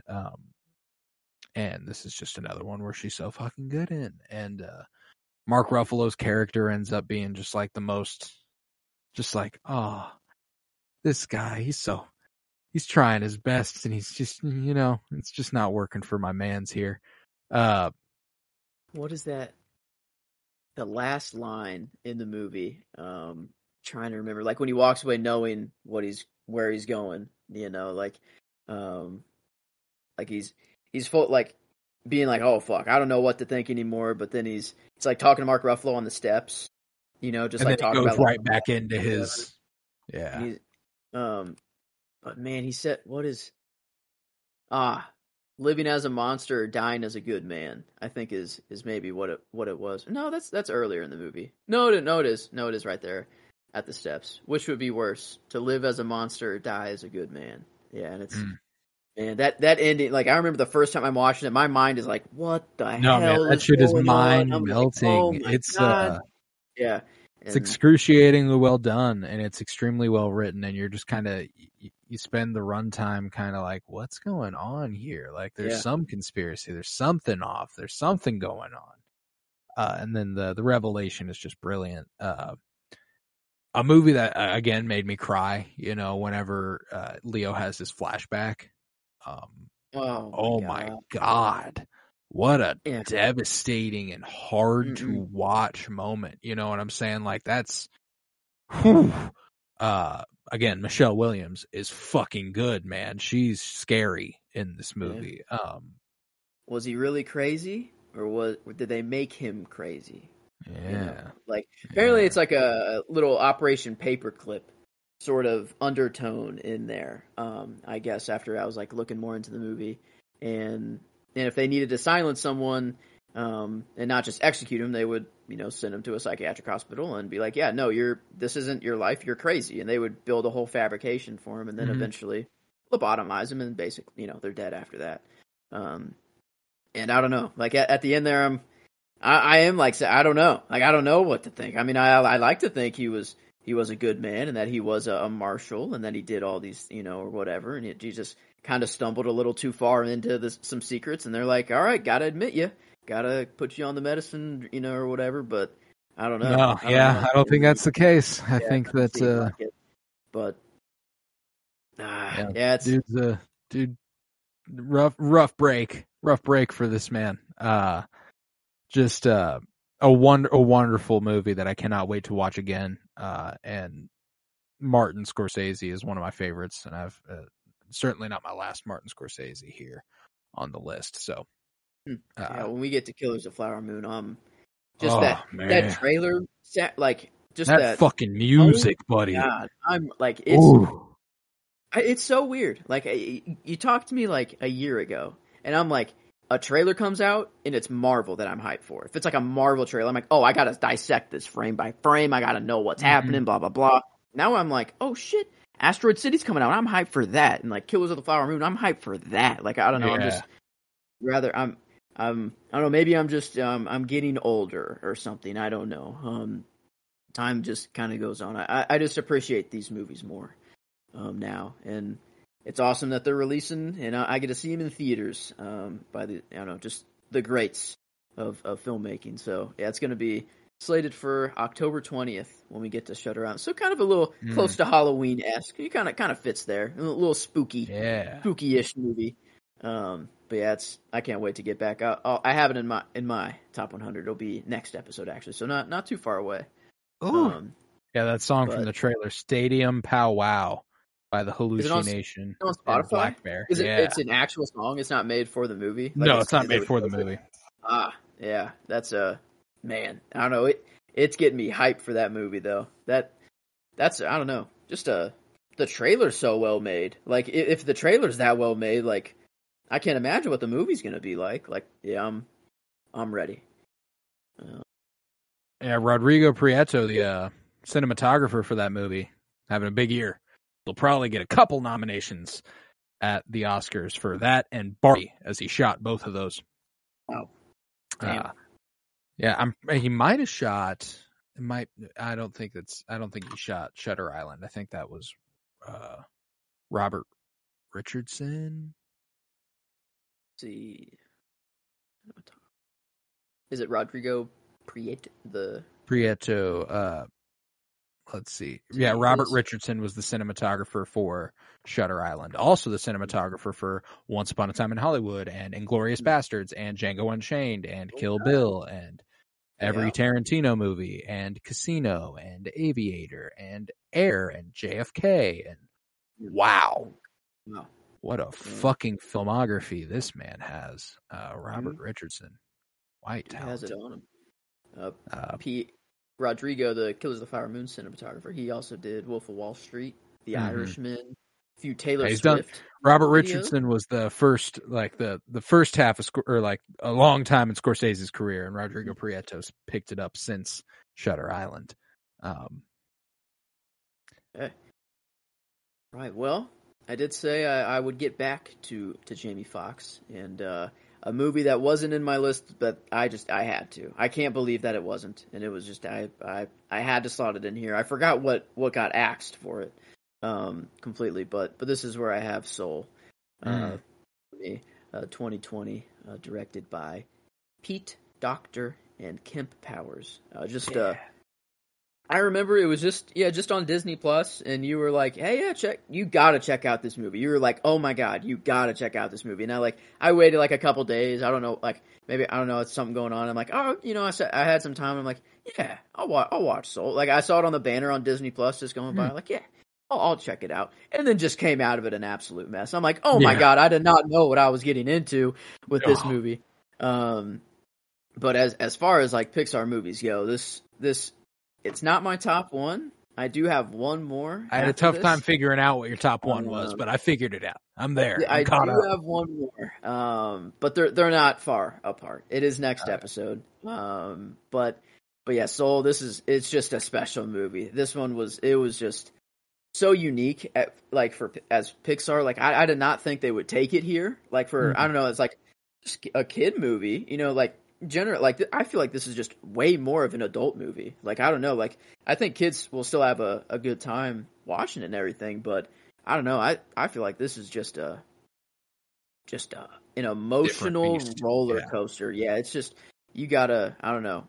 I'd say if you grow up with it, like you gotta revisit it to really, really fully understand what it's all about. But like the flow state. Like, I don't know, I love, like, that everyone just had their different kind of flow state, and, like, I've been fucking with these guys for years, and she, like, throws off a basketball player, and it's like, the Knicks lose again! You know, like, that joke is extremely funny. Soul's good, man. It's such a good movie. Just how what the afterlife looks like. I don't know, for them, like, just the visuals of that, and, like, oh my god, the stairway up and up into the light, like just there's so many like cool shots, and like his like little training that each soul kind of had to go through, whatever, like sort of thing was. Oh man, yeah, it's I don't know, I gotta to watch this one again, like and just be a mess after. I know I'm gonna cry. I know this is an ugly cry movie here. Oh yeah, it's a goodie, man. It is so good. I mean, I'll just never get over the Tina Fey's character, 22, I think, like looking around and being like, just watching the little helicopter fall down, the little leaf, and you know, just like seeing someone giggle and a animal runs by, and it's like, oh my god, Earth is beautiful. I love this place. Like that's all there needs to be. Like that's I'll love that scene till the end of my days. Then him playing the piano at the end. Oh.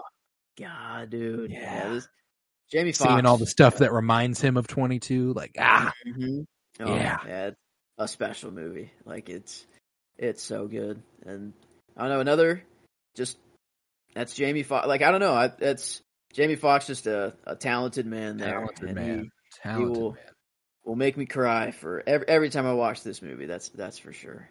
Won 2 Oscars. Let's see. I wonder what it did win. I don't know why. The awards on IMDb always take forever to load. I think it's just because there's so many of them. In music, Best Achievement in Music and Best Animated Feature Film, nominated for Best Sound as well. Kansas City Film Critics Circle Award was nominated for Best Animated Film. What else came out in 2021 that was better than this? 2020. Or it was 2021 awards. Okay. Yes. So yeah, okay. So it would have been 2020. Yeah, what else would have been better than this in 2020? I don't know what Kansas City was thinking. Kansas City, you got it wrong. I don't know, maybe not. I'd have to see. Yeah, wow. Over the Moon. Scoob? I guess Scoob came out. Shit, a Scooby-Doo movie. That probably won, if I had to guess. Wolfmakers? Yeah, I don't know. I don't really recognize a lot of these, but The Croods? I do remember. Okay. I remember The Croods. Onward. Oh, Trolls came out. Maybe that was it. Trolls 2, probably. Trolls World Tour. Is that the second one? I think it's the third one. Trolls has got a bunch of movies out. Trump vs. the Illuminati? What the hell? That's a 2.2 on IMDb there. That's probably a banger. I need to watch it. The SpongeBob movie, Sponge on the Run, came out. God damn it. There's I don't know problem. What else is competing with Soul here, but Onward, maybe? That's the number 2 on IMDb, but Soul's number 1. Yeah. Anyway. But that'll strange. I don't know, forever be a comfort. You know, I don't know. It's a comfort. It's a good cry that you have in that. Oh yeah, absolutely. It's not a devastated oh god, my life is ending. I'm so sad. Yeah. You know. Yeah, I hope when I die that's kind of what the afterlife is like. I don't know. Just whatever it happens to be, whenever my time has come. I don't know. That'd be pretty cool if it ends up being that way. But oh yeah, that's second to last. Only one more to go after this one. But had to get Soul in there. There's no way I was making this list without it. That's for sure. All right. Yeah, my 51, definitely not Soul, not the same thing by any means. This is where I have my first Damien Chazelle movie, one of two. This is where I have Babylon 2022, starring Margot Robbie and Brad Pitt and Diego Calva and Gene Smart and many other talented person. Just a crazy fucking movie. Tobey Maguire is in it at some point. Just all about the lavishness of roaring age of Hollywood into when they started making talkies. Starts as like the silent film era and kind of depicts the evolution of Hollywood through several years. But yeah, it's Margot Robbie. Hard pressed to tell you this isn't Margot Robbie's best. Like it might be. She is so fucking good at it. It's not I think I have a couple more Margot Robbie movies above it. But as far as her performance in them, hard to beat this, man. Like this movie caught a ridiculous amount of shit that I don't even understand. I can't even fathom why you might not like this movie. It's long. It surely is. It's 3 hours. But it's like Damien Chazelle has just got it. He's got that shit, man. He also did La La Land and Whiplash and First Man. I would argue this is probably La La Land's hard. La La Land's probably his best looking movie. But Babylon is right there. Like that's the focus. Like it's about how good can I make this movie look, you know? And it is about the magic of cinema and about the magic of movies and how the entertainment industry can chew up and spit out the people who it boosts to the top and then who make it what it is. But it's so fucking good. I remember whenever the 20s started, we were like, are we going to get another repeat of the Roaring 20s for us, you know? Yeah, is this the decade where it's going to be like that? And that, I don't know. It's not starting off. Not so far. Yeah. Not quite. But yeah, this is... And, you know, the first talkie wasn't until 27, so that's the late 20s. Maybe we'll get there. Maybe I'll have my time. But yeah, no, this is a pretty big blind spot for me still. I've heard so much about this. I fucking love it, man. And it's one of those that like I can understand why it might not be for everyone. But it is for me, man. Like it's so fucking good. Samara Weaving has a small role in it. Margot Robbie I can't get over how good Margot Robbie is in this movie, man. But yeah, it's sex and drugs and murder and death and elephant wrangler. Elephants, yeah. I don't know. I saw a pretty funny like job application question, and it was like if you were given an elephant and you could not get rid of it, no matter what, like you can't give up this elephant, you had to keep it. What would you do with the elephant and why? What a question to ask on a job application. Who knows what job this person was applying for?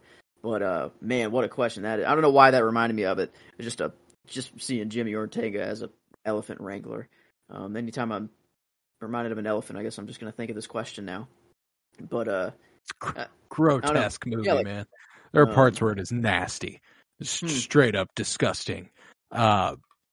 This elephant shits all over somebody at some point in this movie. Yeah, I'd say that'd be hard to keep an eye. You know, they got some pretty big poops. I'd say. Yeah, shits on somebody. That wouldn't be fun.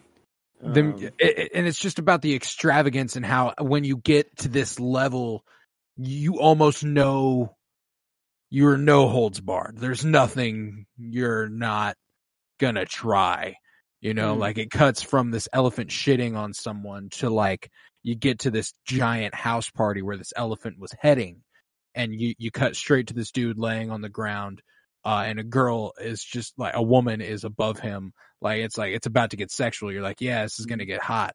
And then she like pisses on him, and you're like, what? This dude's got a piss kink. That's his thing, you know, like, hey, to each their own, not my bag. But like, just the crazy levels to this shit. It's a party movie, to be sure. Like, they go up. Sounds like it. Yeah, they're going crazy. A lot of coke, tons of cocaine, so much cocaine. Sounds fitting. Try anything in the 20s. You know, it's fuck it. Living in excess. I don't know. It's 100 years ago. That's kind of weird to think about. Yeah. That's century.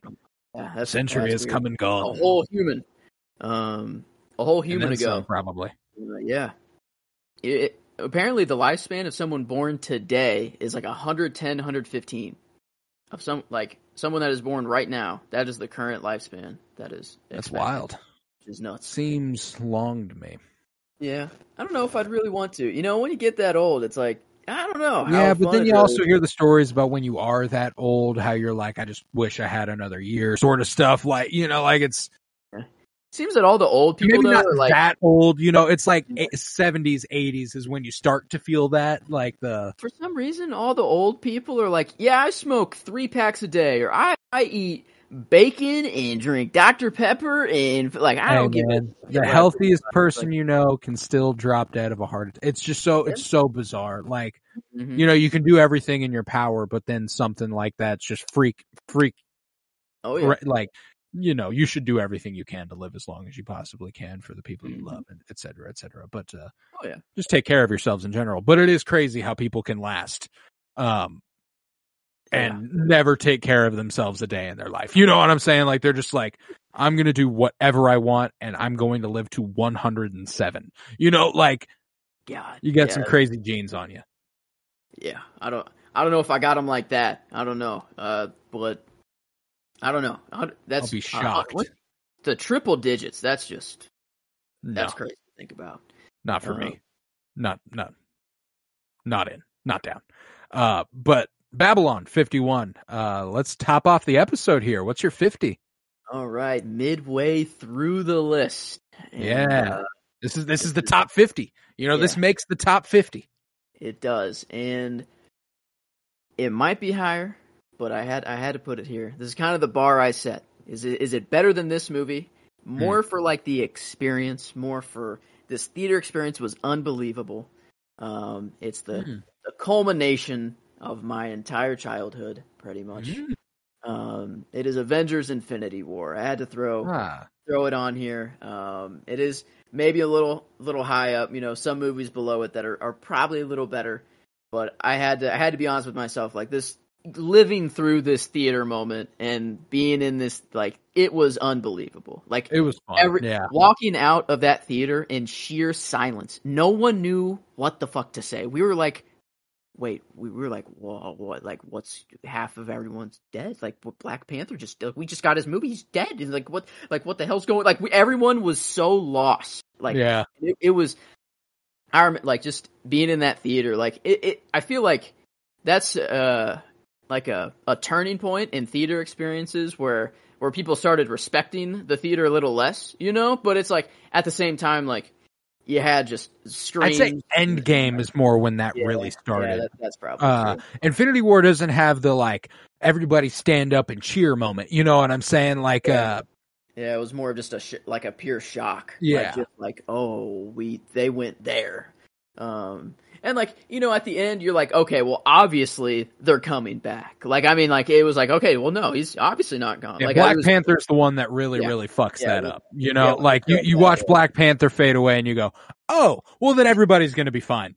You know, and you don't know how, obviously, but, like, there's a couple, like, you throw Spider-Man and Black Panther in there and you're going, well, they can't be gone then. You know, like, they'll be back.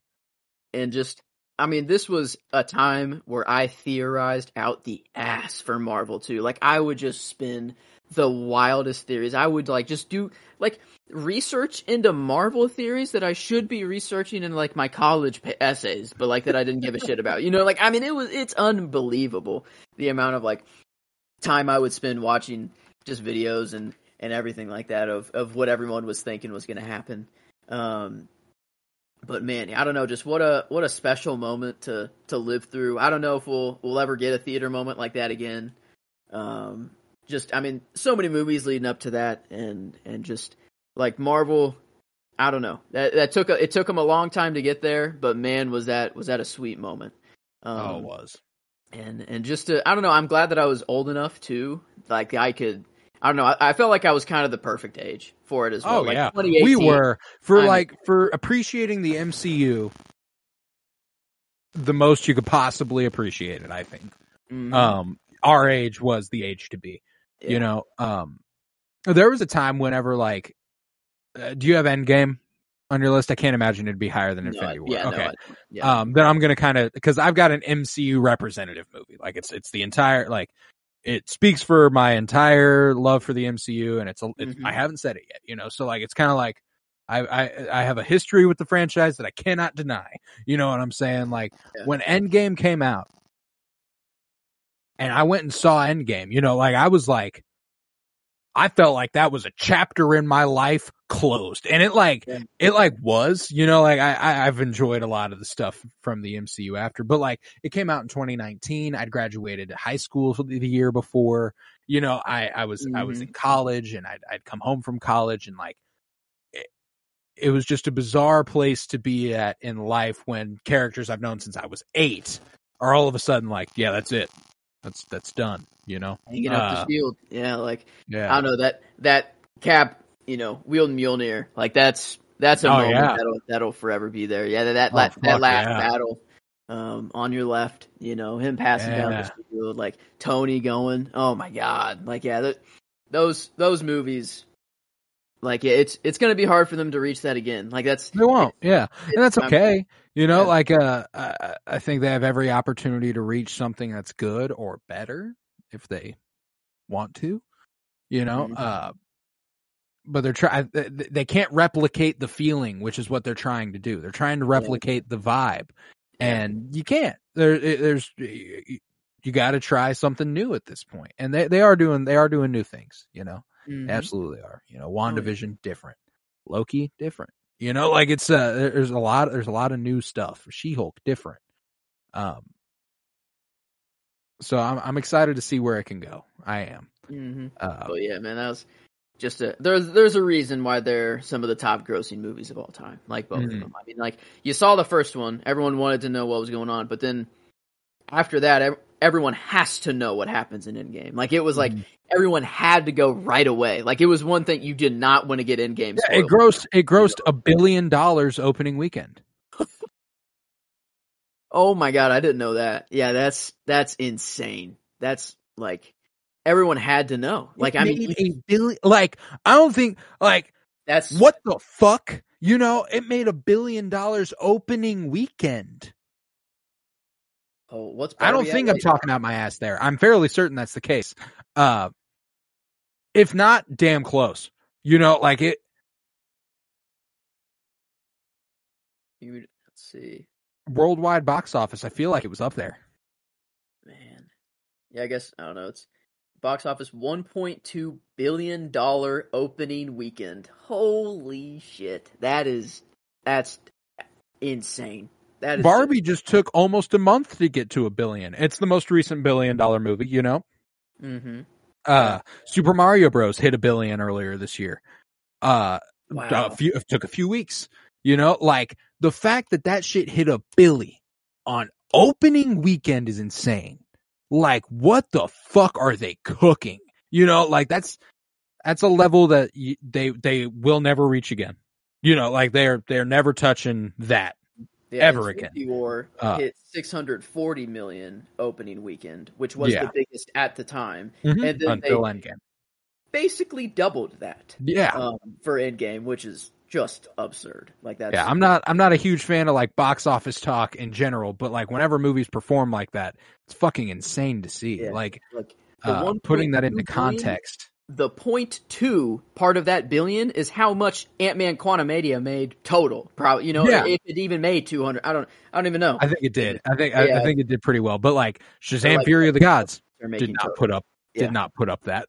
You know, just $1 billion. It's an absurd amount of money. And yeah, like the MCU will always hold a special place in my heart for those first several years, and they put out a bunch of things since that I've thoroughly enjoyed. But yeah, it's Infinity War, man. That's a favorite. That's one of my faves. It's such a fun watch. It is kind of my collective MCU movie as well. I was going back and forth on what it was going to be. If it was going to I had Black Panther, I had Captain Marvel, I had Infinity War. Infinity War will not be my collective movie. Neither will Endgame. Had all these options, but I went a different route with it, and it's not for a couple episodes. And it's because of the movie I chose. You know, if I didn't choose that movie, it wouldn't be as high. Like it's the peak of my enjoyment in the MCU, so it's that high. But my 50, I'm going different than Infinity War for sure. But this is where I have 1995's To Wong Fu, Thanks for Everything, Julie Newmar, directed by Beeban Kidron. Wow, that's the title. Yes, it is. It stars Patrick Swayze, Wesley Snipes, and John Leguizamo as drag queens. And it's disturbing, like, how relevant this movie is. It's almost 30 years old, and everyone could benefit from a watch of this, you know, like right now. As far as like the anti-drag laws that are going into place all over the country and stuff, and how they're grooming or shut the fuck up, please. But my God, is this movie so fucking good, so fucking heartwarming. This was another one of those, like you said, it was kind of the bar. That 50s mark is kind of the bar. It's like, okay, this is top half, you know, this is top half. I had to get this in the top half. There's stuff around it that I'm like, it's definitely better. It's definitely a better movie, but I can't say I like it more because To Wong Fu is so fulfilling, and it's so fun, man. It's one of the most fun movies I've had the pleasure of watching for the first time this year, and it's a movie that I will rewatch infinitely throughout my life. So very special. Such crazy coming out in 95. Yeah, I didn't know that. I remember you talking about it. I remember that title. Like I remember hearing that title. Oh yeah. It's a pretty memorable title there. But I didn't think it came out in 95. I thought it was like a very recent movie. 1995, and Patrick Swayze has a moment where like the villain's a cop. The villain's a cop who's trying to hunt them down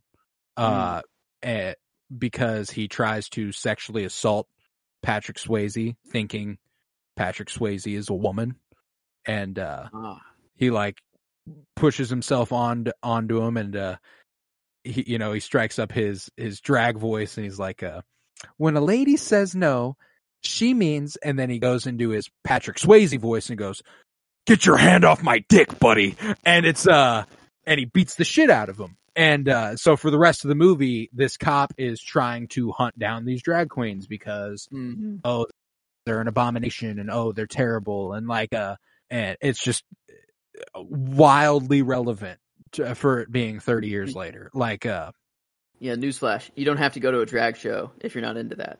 No, it's as simple as that. If you don't like a movie, you don't go see the movie. You know, like it's. Oh, that's been a big fucking topic with like the sex scene discourse lately with like Oppenheimer. My God, man. If you're not cool with sex scenes, there's a reason the movie's rated R. There's a reason that it tells you there's nudity.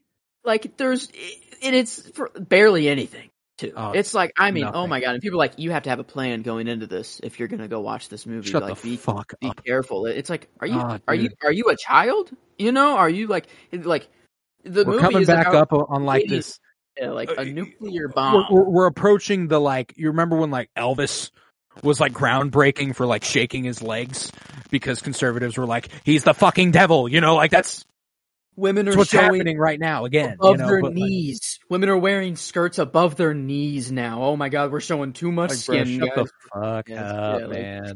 Like people, there's a line. Everyone's naked under their clothes. Yeah.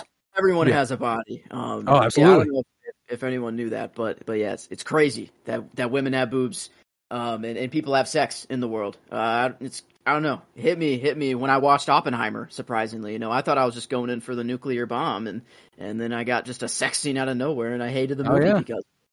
But, no, dude, the movie's so fucking good. But this is like it's excruciatingly relevant, Like Wesley Snipes has a line where he says like all a drag queen is when a gay man is too fabulous for one expression in gender. That's all. Huh. Doesn't like that's all it is. It's not they're not trying to be a demon. I think I've been maybe 2 drag shows in my life. Mm-hmm. There was one where someone was impersonating Michael Jackson. Oh yeah. And like they did like a whole Michael Jackson kind of piece, and it was like just a really talent. Like dude, it was like just it amazing. takes some fucking talent, dude. It's no joke. The makeup, the dresses, it's fucking insane. Like more balls than a lot of other guys. Like I like to get up on stage and do that in front of people. Like and I don't know. That's crazy. Yeah, it's.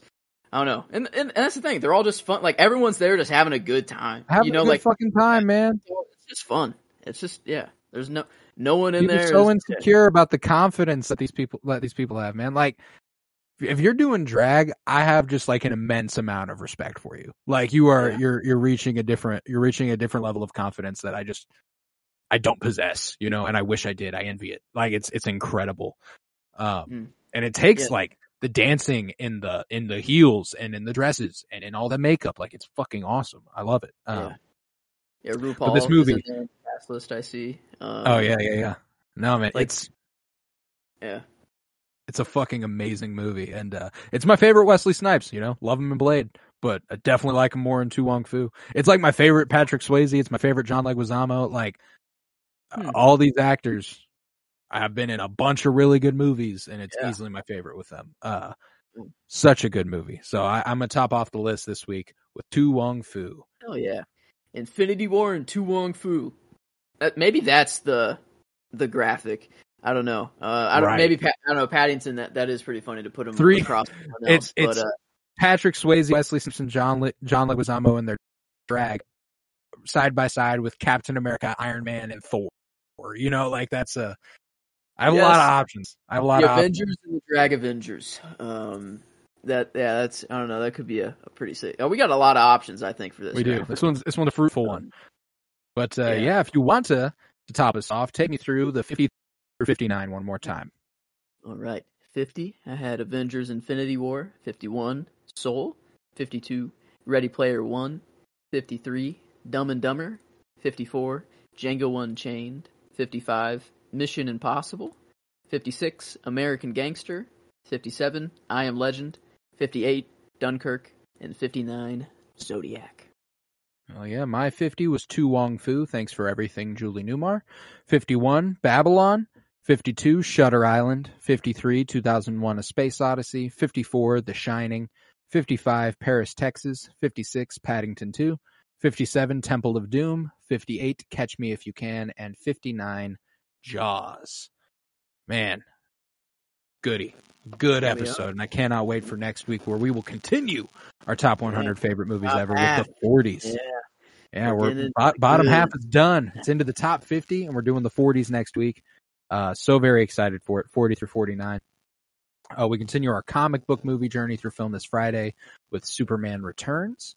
Back on that Superman grind, and we're continuing Winter is Blooming, a Game of Thrones rewatch podcast next Monday with season 5, episode 3. Just a bunch of good stuff for you.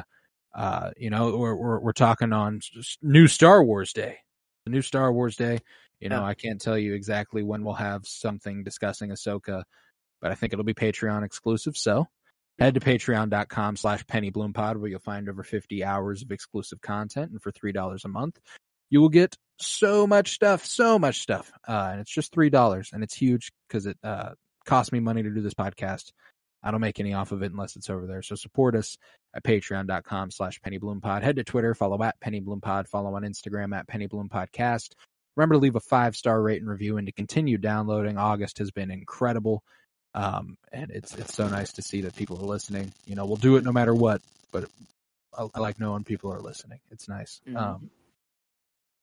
With all these movies we're discussing, all the TV and all this that we're doing, it's hard not to bear in mind the struggle that SAG-AFTRA and WGA are enduring against the studios. Motherfuckers, all they want, they want some fucking, revenue based off of streaming, and they don't want to be replaced by AI. Some pretty simple shit, man. Fair enough. Art is something that I think humans are uniquely capable of, and you got to pay them for it. It's their labor. As much as it might be a passion, it's also a job. Got to make a living, so they deserve to be paid every penny. Ahsoka came out last night. Probably millions of people tuned in, and the writers will make hardly fucking anything off of that. Yeah. And I hope to God they'd leave it up on Disney Plus, after it's done. Yeah, exactly. And once all that hard work is out in the open and you're not getting paid anything for it, it could be taken away permanently and you still won't get paid for it. So it's just it's a horrendous state of affairs with streaming right now. Just a shite state of affairs, as Ewan once put in Trainspotting. Mm-hmm. But yeah, so mention it at the end of every episode until things resolve. So yeah, with that, I was Colton Robertson. I was joined by Joseph George. Thank you very much, homie. Oh, thank you for having me. It's always a pleasure to be here. Oh, and it is always a pleasure to have you. And remember, peace, love, and bloom, and always praise drag queens.